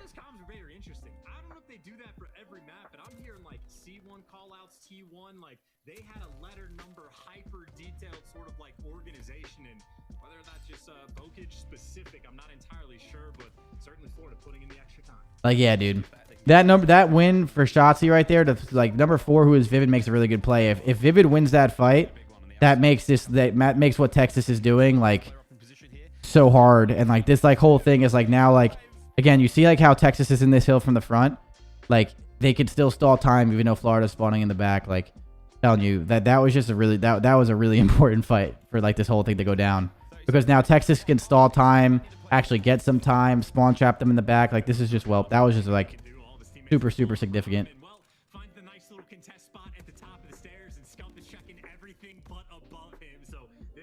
And again, like even though you win this time, right, you fall into a little hole and then you also lose the spawns for the next hill. Like again, like here. And this is what we were talking about. Like OpTic was able to like limit the damage on this first P5 from spawning all the way tin.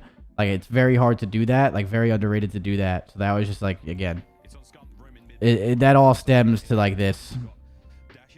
Then you skip forward. I know they take a pretty major lead here, and then they take this major lead here, and this is like, you know, good stuff. I know Florida makes like a little bit of a comeback, but like that stretch, even though like look, even though like Florida here backing it up. Like, even though, like, Florida take, like, this lead with only 48 seconds left is, like, really hard for Florida to do. I know Florida makes, like, a tiny bit of a comeback here, and they make it close, but it's just so hard to, like, close that out, like, from there. So that stretch was, like, the turning point of the game. Like, that stretch where they take that major lead to give them, like, time. Because this team's a good Bocage team, like, you know, like, so that string of hills was impressive. And that's like the reason why they're able to close this map out. And then once OpTic takes this Bocage off of a team like Florida, like they're in the driver's seat for the series, in my opinion. Just because like this was probably Florida's map to start off hot on, in my opinion. I think, you know, Florida is really good. They're both really good at Bocage, but Florida like needs to win this. I don't know. So that was good plays out of them in the sense for OpTic to take this and like the way they went on that stretch right there. And then this Berlin SND, I'm pretty sure this ends into 6-3. Right? It's like after this, it looks like kind of Florida. I mean, OpTic kind of cruised through this. I know it was what 6-3 and then 3-2 on Tuscan. There's the first.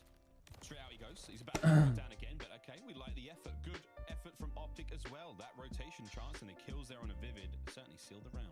Yeah, unfortunately, we didn't get it on time with Vivid quick enough to see what kind of pressure he was dealing with, but we definitely saw him in time enough to know that Shotzi's there to win that gunfight. Awakening, trying to search for a little bit of aim, if anybody was there. Like I don't, if I remember correctly, I don't think anything wild happened on this. If anything wild happened on this map. This is a very good map for OpTic in the sense of statistically wise, and like they're just a good Berlin S&D team. That kind of makes sense. But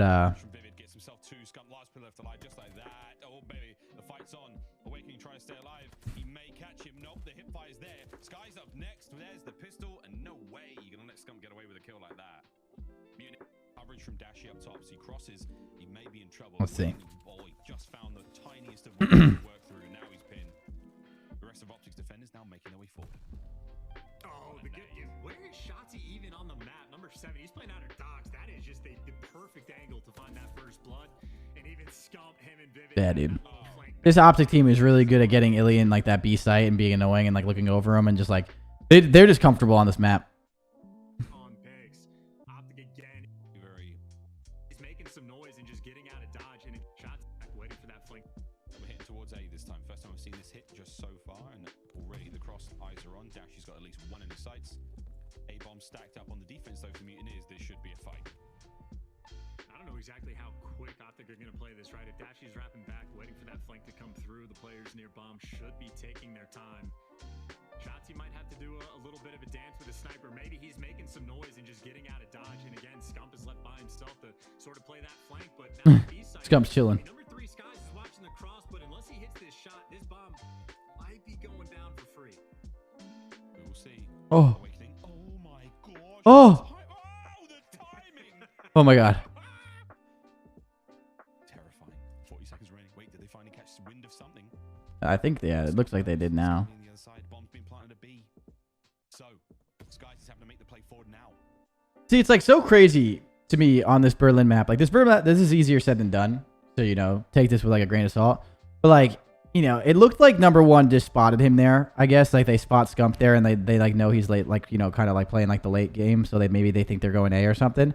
But like once this bomb goes down on B, like I feel like this is such a hard round win for Florida. Like, yes, you can retake this. Yes, you can win this, of course. But like once this bomb goes down on B, it is so hard for you to win this if you're Florida. And like, it just looks like backing it up to like right here. Like no one's even crossed the B yet. But like, even if they cross the B, it doesn't fucking matter. The bomb's going to go down and you're going to be in a really tough spot to win, you know? It just seems like Florida just doesn't have like any map control on anything. They don't have the A site, really. They don't have the B site. They don't like, I don't know. It just like looks so like tough, like in the sense. And then like number 3 pushes up and then number 3 backs up. And now like once they're able to do this, it just becomes like tough. You know what I mean? And like, I'm not even, this is just like rough because it's such a hard map to play sometimes, especially against a team like OpTic. Like, because Florida's got a good S&D players on their team. Like they know what they're doing. It's just like such a shitty situation to be in, dude. But Shotzi gets this bomb down, and now, like, yeah, you're just in such a rough spot if you're Florida. Like, Awakening kills the guy at A. That's kind of useless. Not in the sense, like, Awakening's not doing anything wrong. He has to get the kill. But that doesn't really help your... That doesn't really help you win this round, you know? Even if they do win this, like, it doesn't help you really much. And you can retake this. This is very possible. But, like, it's just still so hard to get to number 6. You see what I mean? It's just so tough, dude. 18 seconds left. You have to get these kills. Like, it's just a really big pain in the ass, dude. Oh, that would have been nasty. But, like, yeah.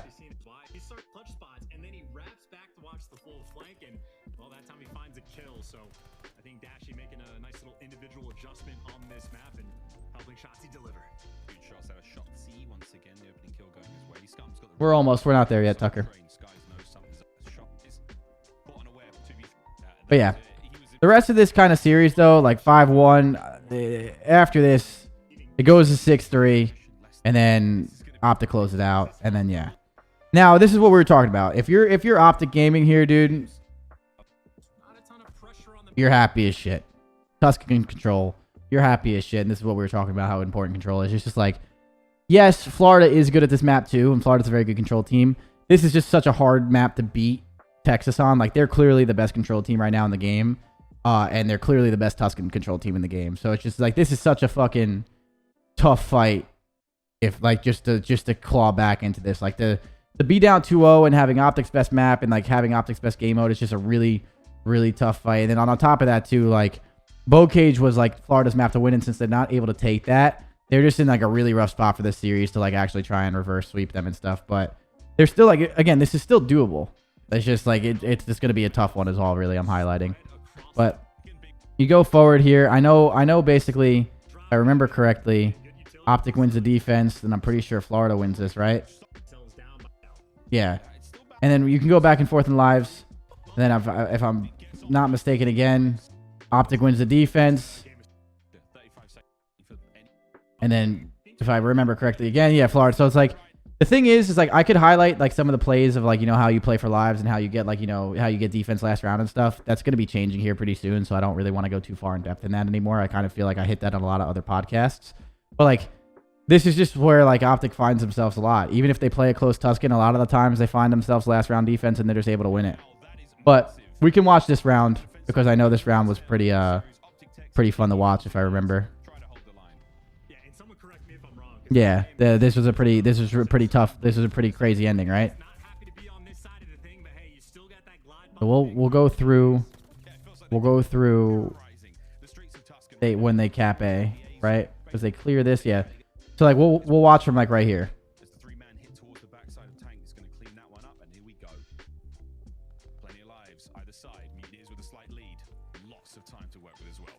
I'm not sure if Skies is like So here, this is where it gets fun. just too cracked what was going on, but he did waste a few extra seconds there. Maybe he was just trying to let his teammates get in position, but he was juggling that game clock and, you know, burned an extra 5.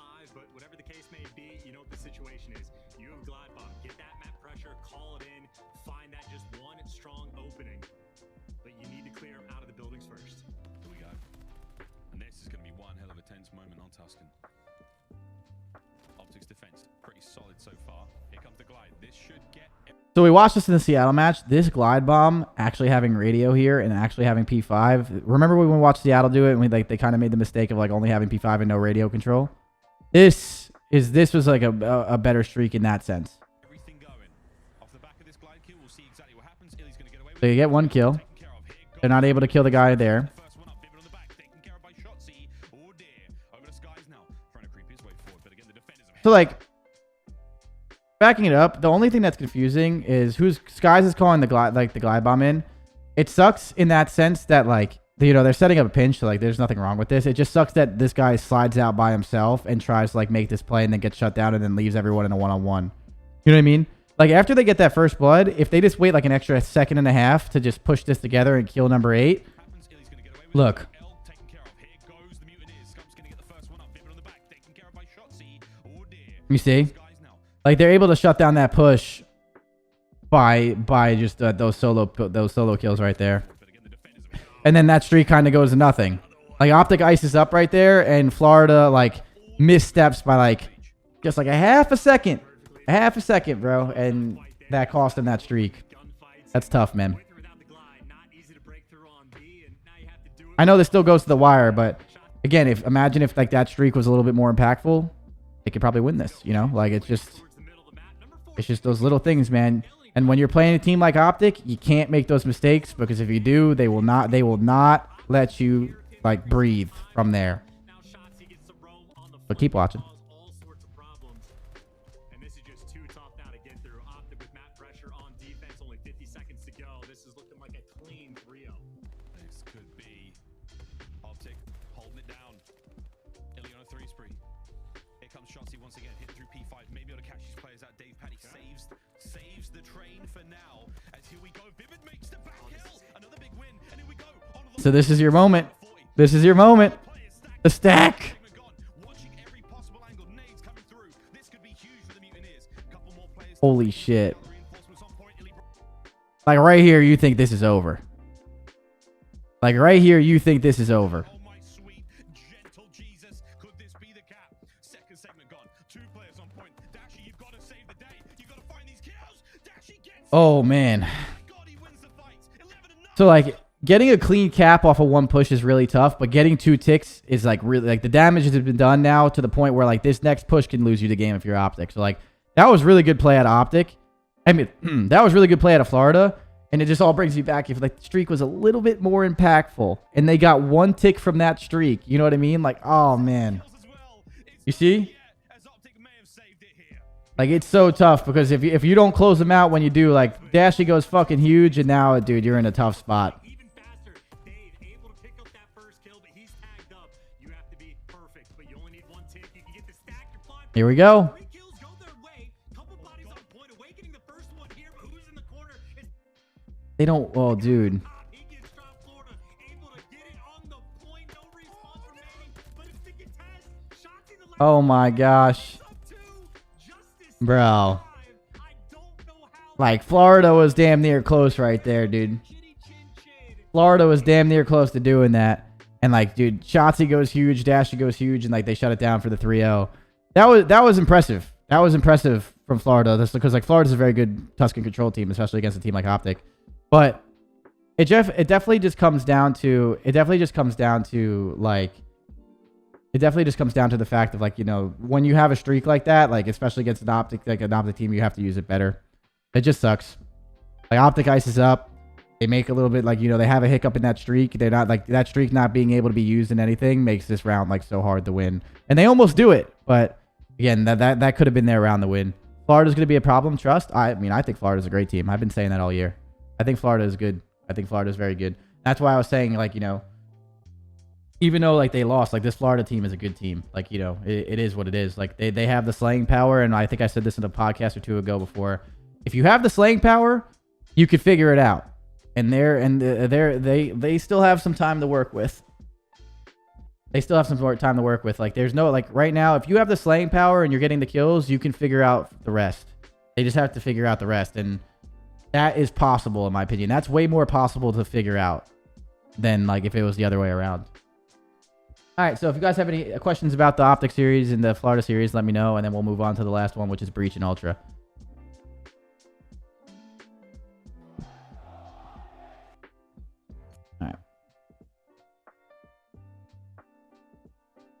Quick questions, and then we'll go from there. I kind of want to see a Florida versus Boston. That'd be a good match. Bizarre, thank you very much. I know I haven't really said thank you to any of the subs, by the way. I'm gonna say thank you at the end of the podcast and stuff. I'm trying to just like, you know, go through from there. So if I ignore any subs or anything, it's not on purpose. It's just because I'm in podcast mode right now, and then after we'll obviously start thanking people. But I appreciate you, Bizarre. Thank you. Thoughts on Wake at the end there, his positioning. I'd have to go back and see it again, but I mean, I don't even like I don't even remember exactly where he was. Yeah, why did Skies juggling the cap there? He lose some seconds there. People in the beginning of Control were all like obsessed with like, you know, pushing through their base on offense, and the only way you can win is by just like slaying and spawn tracking them. So he was probably doing something like that.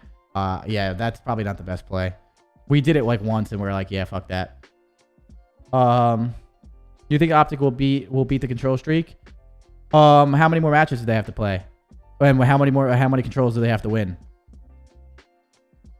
Those 2v4s and breaches, ultras are crazy, yeah. You think Dashy is a front runner for MVP? If he keeps playing the way he is right now, yeah, he's playing really good. Why do OpTic Bocage Hardpoints always go to the time? We don't see this for any other teams. I don't know the statistics of that, but so I'm sure that it's probably happened to other teams, maybe not. But if that's the case, then there's just like a lot of contests and a lot of time like left white. I would assume. I would have to like kind of go back and see it. I don't know. All right. Let's do this. We're going to do this last match because we've already been doing this for 2 hours. We have one more match to do, and then we're going to do some predictions and then go from there. And then like predictions and questions, then go from there. Here we go. 2 more for the record. And how many matches do they have? They have 2 more. They have 1 match and then us, right? So they'll be playing what? Would they be playing us for the record? Is that where that comes down to, or no? A team, thank you very much. I appreciate it. W teams to chat, appreciate you. All right, Toronto Ultra prioritize hill setups versus good breaking teams. Boston third in breaking percentage this season. Setup can be to make plays in SND 0.72, and then lock down the control. Toronto 64, Boston 3-8. Yep. And then keys to victory for Boston. Most informed hardpoint team. 5-game hardpoint win streak. Have won 7 of the last hardpoints. Okay, they look good at hardpoint. I think Boston is a good hardpoint team. Stats like this is tough to say in the sense of like, you know, depends on who you play, right? Because like Boston is a very good hardpoint team, but like, you think they're a better hardpoint team than like OpTic? You know what I'm saying? Like that's like kind of where I'm going from. If you're going to say the most informed hardpoint team, like it depends on like how you're looking at that. But I do think they're a good hardpoint team. And I feel like Zinni's been playing really well in general too. And then elite S&D situations, 4v3 wins, and then second and 3v4. So their S&D is just good. We've known that. Post-plant strength on strength. Post-plant strength on strength. Toronto second in plant percentage. Boston first. Yeah. Okay. Vetoes go. So Toronto vetoes Berlin, which makes sense against the Boston. They veto Tuscan, makes sense. They want Bocage. Breach always wants Bocage, no matter what their record is. They always want Bocage, and then they get rid of Bocage SND, and then they get rid of Tuscan to play Gavutu control versus this Boston Breach team. And that makes sense too. So we'll start off with this first map. A Bocage is a preferred map for both of these teams, and we're just gonna skip forward to like the turning point of this. This is just a mixing one. I'm pretty sure, doesn't Toronto go up like right here? Like, Toronto loses this, correct? Like, you can't toss this on a Bocage. I can't believe they like this got actually tossed. This was nuts. Like, you know, it's obviously like things happen. You know what I mean? Like, you know, things happen. But it's like I want to see like the turning point here of like what happens, because like Toronto's obviously a good team. This is on like I was actually surprised to see that they lost this. I think I remember watching this go up and I was like, oh shit, it looks like they're gonna win map 1 kind of thing. So let's see. As once again, they are set up quite nicely for next. It's breach with the spawns, but Toronto once again showing that pace and showing that aggression. The great day. Yeah, this guy QnX is a demon, dude. For some Boston players, breach thinks the hard point is open, when in reality, QnX is here. Yo, he's a maniac. One down with the pistol. 217 to 129. Breach continue to issue themselves over and over again in the hard point. And now they get some time to soak up these seconds. But as we said, it is Bocage. It's just a matter of seconds before Ultra get there and rotate for new. Yeah, Boston need this final 20 seconds, but you see Ultra, they're still putting pressure on it. They're not going to allow for them to get this remaining jump. Hardpoint, last go around, Boston did a great job of just trapping, eventually come into play. And it's just wild. Like, it's just wild that Nero's just casually sitting at 40 and 28 Right? despite Like, his team getting outslayed the way that they are. They've called upon him, I guess, just to run and slay and fry. And while he's done that, the rest of the team have yet to It's getting mixy. a great job so far at P1, but how long is that going to last? Is Cammy on the other end having an equal? So like right here, even though like, you know, Ultra's up on this Bocage and like, you know, they made a little bit of comeback on these spawns. This is where it can get scary in the sense of not P1 time. Like you can definitely soak up some time on P1. But like if Toronto can't break this trap and they don't get spawns for P2, like this is very doable. You know what I mean? Great game at 35 and 20 And like, look, they're soaking up time. Toronto's fighting for this. out of these Boston Now Toronto's like starting to make a play for spawns here. Ultra. They can get scarily. And like these fights are key. If they can lock down the final seconds that remain at P1, it's a race for spawns and a nice job done both from Insight and Bance off the rotation. Breach players continue to fall in stride, but the last man Yeah. who remains Like they're just not able to like break these spawns fully with all those kills that they got. And then like this is going to be like tough right here. Ultra Again, now that they don't have spawns for this P2, through mid. they're stuck in a spot where like they gotta like, you know, try and break from the front. They're probably not gonna get too much time. It's doable. You've seen it happen before, but it's gonna be really hard to like continue to like, you know, get a lot of time here if you're Ultra. And again, if they're able to stop the time, like just like keep like soaking this up, like this is gonna become scary for Ultra as like this comeback starts to happen. Try to keep them off of this, probably contest a little bit, but you want to make sure that you secure those spawns to that P3. They find 3 in the feed. Last play here is going to be narrow. They break in. They can still close it out here. They absolutely can. A team that has struggled so mightily in Hardpoint may be relying on one, and here on the cage versus the king of Big Cap. The nice little spree in a row for QnX. They've got a lot of players sitting on 40 plus kills. Bance ends up getting taken down. Final 5 seconds over at field. Boston will reach the double century, but as you said, Jay, they've got to get going. They have got to get running. QnX now on So you're telling me Boston wins this? 5. Cammy reaches 40 as well. Final 10 seconds now for Toronto. It looks like this could be the final hill. And Toronto, they're set up for it. Caps will try to do everything he can to contest this. He does find 2 kills. Bro. Dude. That 4-piece, like, Running, watch this again. They get 2. reaches 40 They know where 1 is. They're missing 1 guy. well. Final 10 It's a fucking 3v1, and you're telling me Cap comes out of this and gets 4. looks like this could be the final hill. And Toronto, they're set up for it. Caps will try to do everything he can to contest this. He does find 2 kills. Yeah, dude. Like, dude, that 4-piece from Cap just sucks. They don't get the trade on Cap, and like now it just becomes like, oh shit, like look where number 1 spawns. Like Capsule just went fucking huge, to be honest. This is going to allow his teammates to get into the play. Capsule finds every single kill in the feed to flip those spawns for Boston. 40 seconds remaining here. They cannot close it out, but they can get pretty damn close. They absolutely can win as well. That's good. Yeah, dude. Look at the kill feed right now for Boston.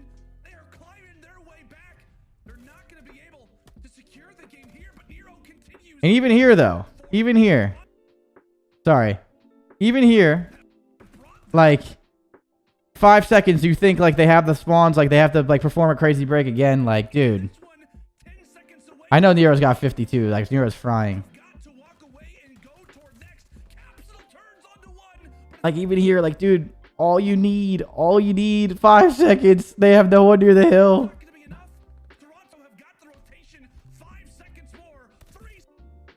Oh shit.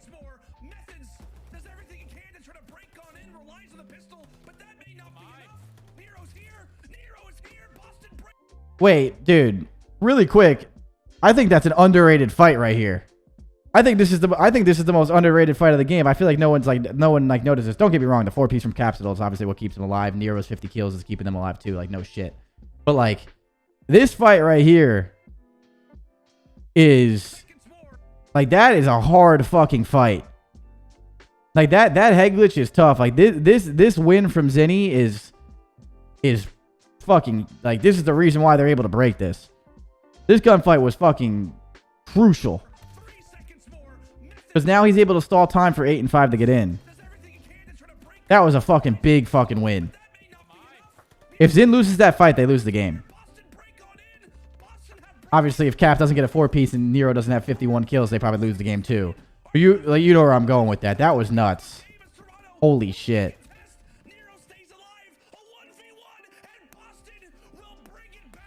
Wow. Just wow. All right. Yeah, dude. Here's the numbers. 51 and 38. He probably had like 60-something EKIA. Like he probably had 60-something limbs on his screen, bro. He was fucking cooking. But Cap comes up with a huge 4-piece. And then Method comes up with that big fucking win. And then like this like collectively come together. That was pretty nutty, dude. That was a good game to watch. And then Desert Siege SND.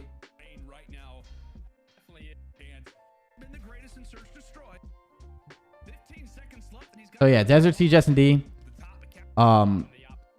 What does this go to? Am I tripping?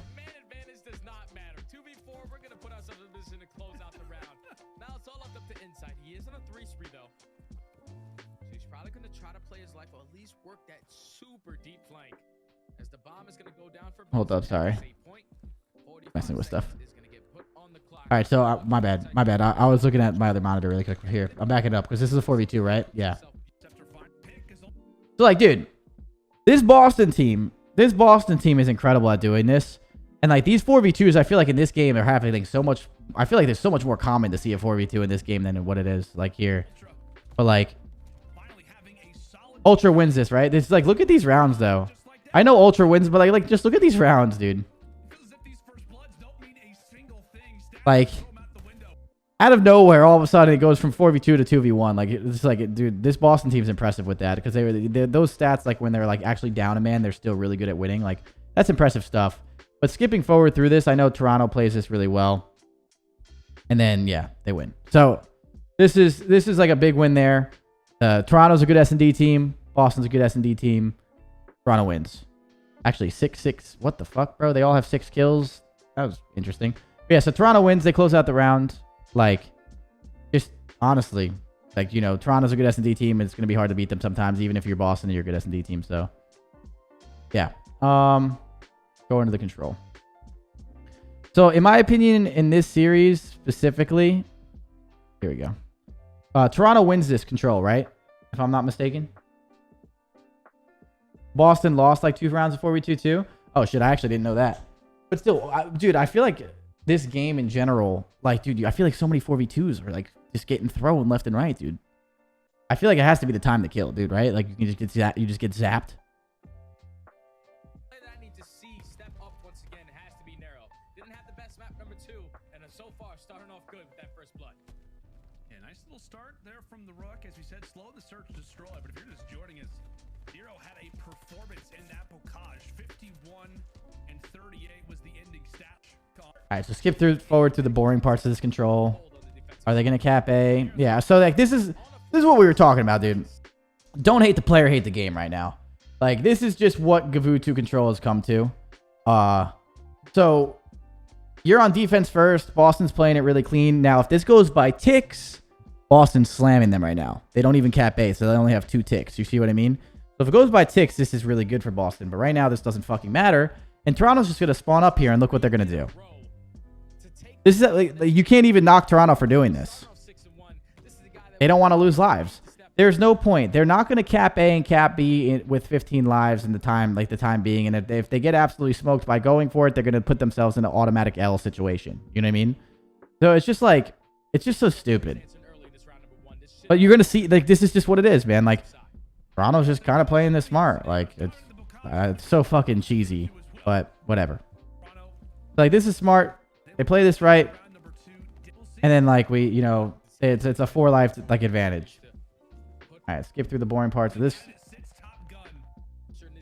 So, and then here we go again. Game deathmatch. They're sitting in their base. That goes by ticks again. It's only 2 ticks, whatever. Like, Boston Breach was up like what, 4 in the last round? Now they're up 1. Why would you move if you're Boston? Like, you know, like, it is what it is. Like, you're not gonna move. Smart plays out of Boston. Like, now, like, dude, Boston's up and now they're in the driver's seat. Like, even though Toronto wins this round, everyone's thinking like, well, Toronto's fucked. You know what I mean? Like, you can win offense, but the thing is, if you don't have a solid break on offense, like, it's tough to win. Like, especially if like the lives are even. If you don't cap A and have a solid chance to, like, you know, make a run at B, it's just like kind of cheesy. And then here, like, you know, Boston in a situation to potentially win. 34 seconds left. You have no ticks at B. There's no point. Like, even if you're pushing, like, you're going to make one push here. This is, like, not a bad attempt.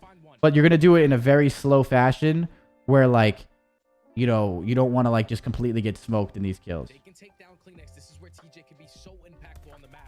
The Boston's in the driver's seat right now. But honestly, like, even here, like, Boston going for that push, if you back it up, like, this is so dumb to even think about. It's a 7v9. Boston going for this push, realistically, you're not going to get 3 ticks on the B point with grenades and no trophies, right? So Boston going for this push is, like, you know, what they should be doing. But, like, it's just so stupid because then if you end this round, it's like they're only like that, like, you know, it's a 1 life like advantage. Like, it just, like, I don't know. You know, like, that 1 life advantage could have been 2. It's 7v9. Like, if you just hold the 7v9 and maybe Toronto gives you 1 more kill because you're holding, like, you're in a better spot. Because you guys are saying it comes down to 1 kill, right? It's like that push, like, low key, like, it's so stupid. And you go Ben, and then what do you know? Boston's up 4 here. Boston's still in the driver's seat.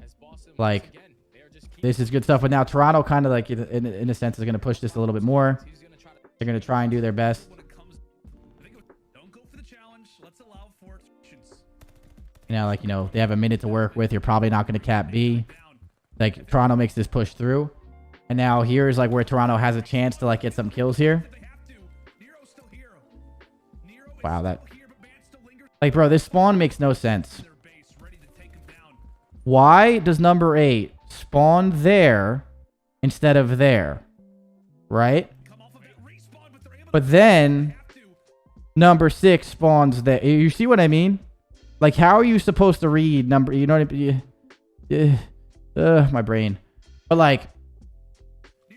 So, like, if number 8 doesn't get that spawn, low-key, Toronto actually might be able to do something. Even though number 5 wins this fight. And, like, is probably able to, you know... Probably going to get him off the point anyway from just being in the pinch. But, like, it's just, like, I don't know, dude. So, pushing through this round. It goes down. Boston ends up not being, like, you know, in favor in kills here. And now... You're in a, you know, 2-1 situation. Look at this, dude. Like, look. Like, you literally make 1 push, and then after this push, look at this. They just fucking... They get 4 dead, they just sit in their base. Like...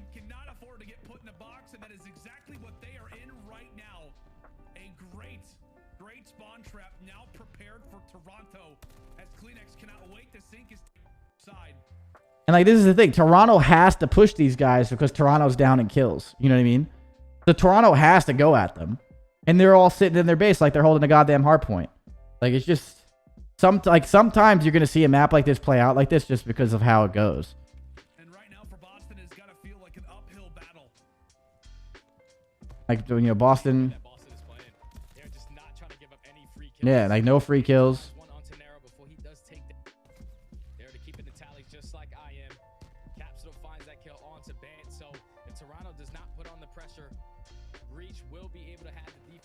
Yeah, like, if Toronto does not put on the pressure, Breach will get the last second kill. It's like, bro, what?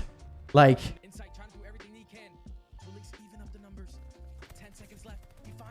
Big kills. Tries to find the second, he does get taken down. And if he would have picked up that kill, still would have at least kept it even. But I think that's the play. And CleanX gets the kill. And like that's what decides this round. So like, dude, I don't know. Like Toronto ends up getting defense. They win, skipping forward. Fucking come on, dude. Like that's just insane. So they win that. That's Gavutu control in a nutshell sometimes. Like, yeah, sometimes you get an entertaining one. Like, even like when we played London, we made that mistake on defense and they ended up winning that. But like, yeah, it's got to go to tick so we stop watching Team Deathmatch. I think it's kind of cheesy to watch. You know, hopefully very soon, like within the next week, we get a fix on that. And then the Gavutu control, the Gavutu Hardpoint. Yeah. I was going to say, yeah. Bro. Yeah. Like, holy shit. Like, Boston could have closed this out 3-1. If they like, you know, if they do that one offensive push low key, but like, wow. Running away with this. P3 is scary if they do get put in that trap that we see Atlanta FaZe do to a majority of like, teams. They take there's nothing to even watch here. Like this is just, we'll listen to the listen in just for the hell of it, but like just wow. Where's this listening? Here we go.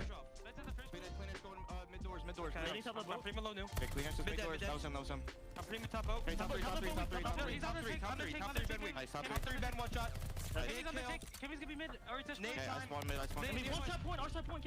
I'm trying to cut the rest top right now. Okay, I'm pushing him. Actually, no, I can't.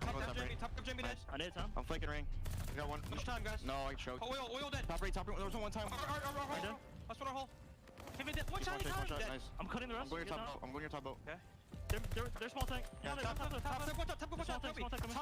Toby. I killed. Make sure we're getting right. Close. They're gonna hit that. Mid tank. Yep. Mid tank. Mid tank weak. He's stunned. I'm all ready. One's mid tank. And top boat. It's CleanX. Okay. There's gonna be two top boat on you. I'm absolutely. Watching hole. Hole jump out. There's gonna be two top boat. I'm up you. I don't see mid tank. I'm gonna push out here. I'm up you. They're gonna flank this. Are you oil? I'm oil. Okay. The top ring. Going tower. Going ring. More going ring. I'm premium ring right now. I'm stunning it. Ring. Top ring dead. Nice. I got this time. Last two at all, I think. Staying out ring. Yeah. Above you, oil. I'm main top ring. Dead. I need mid tech with Jamie. Mid tech with Jamie. Dead. Nice. They're all gonna go deep right ring. He's ring clear. Nice. He's pushing down close. Yeah, I'm stunning. I have to cross to you. There one's little beach on me. He's wall banging. Kevin, one shot. He's absolute time. Yeah, through here. He's absolute tank. Go pitch here. Kevin knows I'm both. Okay. Ooh, Jesus, nice shots out of CleanX. There's two in time. Doesn't really matter, but nice shots. Top ring. I'll get him. Clinics is still out. Get me down. Yeah, You're going top right tower. Good reads on the spawns. They're missing nades on me. Back house. Going top right tower. They're flooding deep. They are flooding deep. I set him deep. Just hit top tower. I'll push it up. First cut. I'm premier deep. I'll hold the first cut.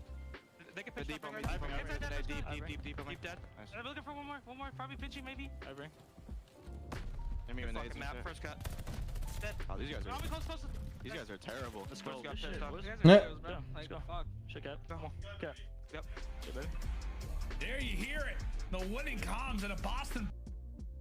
So, like, just in general, just so I know you guys are like, you know, talking about Toronto. Like, Toronto, like Breach is a good team, and they're a good hardpoint team, like we were just talking about. And Toronto is just obviously not playing to their best of ability. Like, this is what happens. Like, Breach is firing on all cylinders. Toronto's having a bad day, and like it is just like, you know, a flip flop of like Breach playing fucking great, Toronto playing fucking bad, and like it like that's the result. Like that fucking sucks for Toronto right there. And you know, Breach is playing good, but I do want to highlight something. Everyone was fucking roasting Zinni. Like I feel like, you know, right before Major 1, and now here we are like talking about how good Zinni is. Like I don't know, like. I think I feel like Zinni's been playing really well this year, and like I feel like, you know, now that he's playing good again, people are giving him his credit. It's like it's so weird how like the COD community can be, like in that sense, you know what I mean? Like it's just like it's so silly to me. Like that's what I was saying before. Like Zinni is a good fucking player right now. Like he's playing good. Like you know, I don't know. I'm happy that he's doing, like, you know, he's getting his credit in that sense. Like obviously the rest of their team is doing great, but it's just so funny to like to watch like the recency bias sometimes, dude. It's fucking nuts. And then I'm pretty sure if I remember correctly, Berlin SND goes pretty strongly in Breach's favor. Like there's nothing to really watch, to be honest, just because we've been here a long time, and just the Breach 6-2s him. Like I don't know. So like they 6-2 him. They're like right here. Like if you're asking, like we could take some questions about Ultra. But recency bias is strong. Yeah, it's fucking insane, dude. But like, again, like yeah, Zinni's not fucking just taking over games and dropping 50s is what I'm not getting at that. But like, people are just like, people are just talking about how Zinni, like, you know, people were calling the Zinni to get dropped and like retire like 3 weeks ago, and now here Zinni is getting all the credit and stuff. Like, the recency bias is just insane. If you have like one bad fucking series, everyone just loses full, and it's just like so silly. I'm just using that to highlight that because it just makes no sense. But yeah. So I'll take any questions about that, and then we'll try to do match predictions, and then we'll, you know, call it a day. My stomach is fucking killing me right now. I'm like, so have you ever been like so hungry it hurts? That's like where I'm at right now. I need to fucking eat. All right.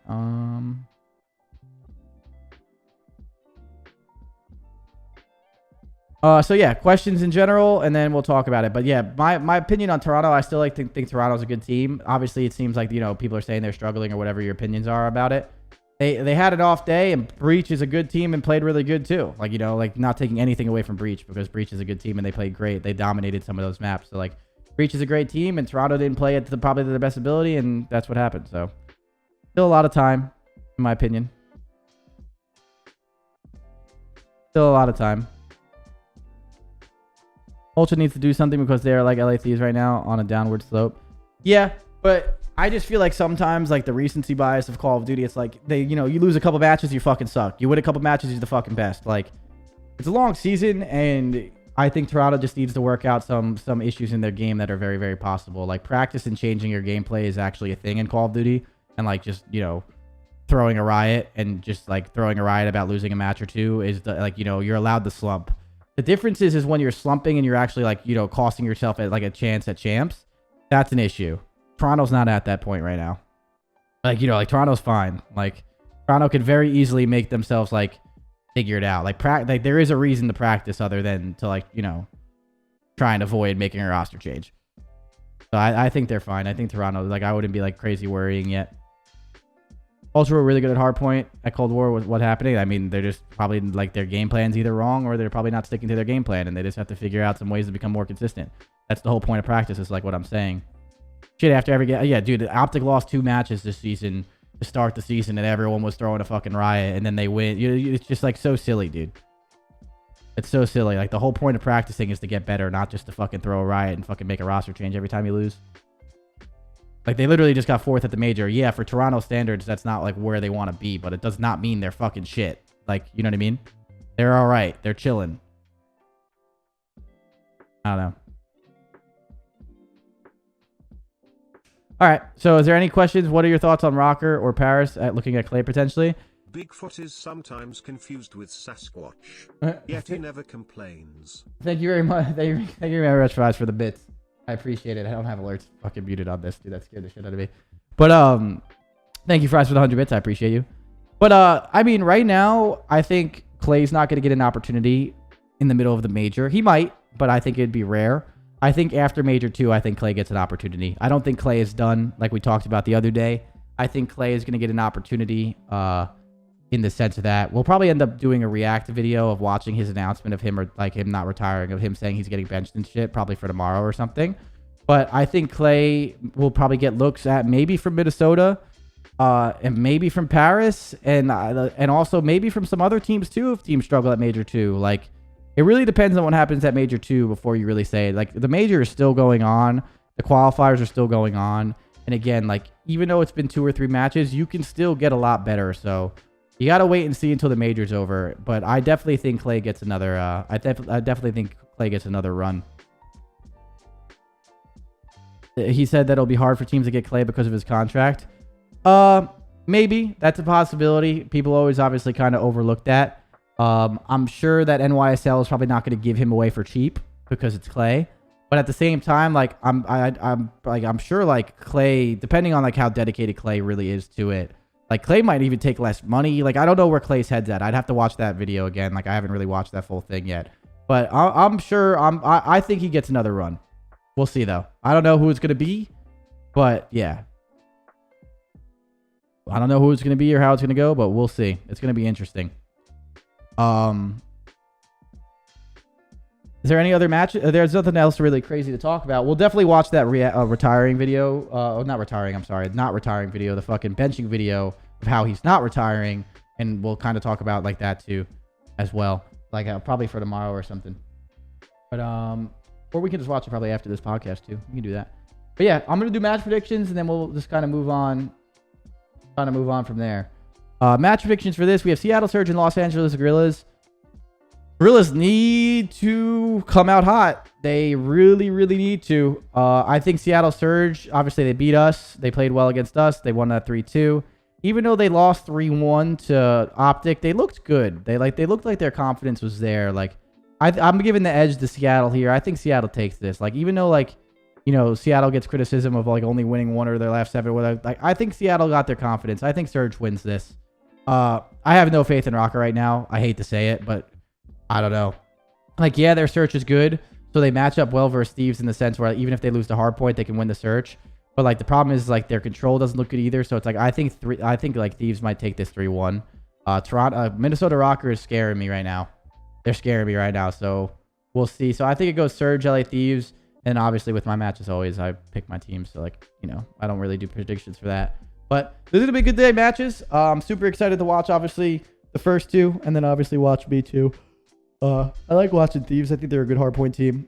And just in general, I want to see like where Surge's confidence actually gets them in a series like this. This is a big one for them to like prove a point too. You know, where that confidence goes. So, like, I don't know. Rocker's scaring me because it doesn't look like they're really executing when it matters. And like, you know, their respawns are looking really, really shaky. And against a team like LA Thieves, you're not going to get away with that. So, I don't know.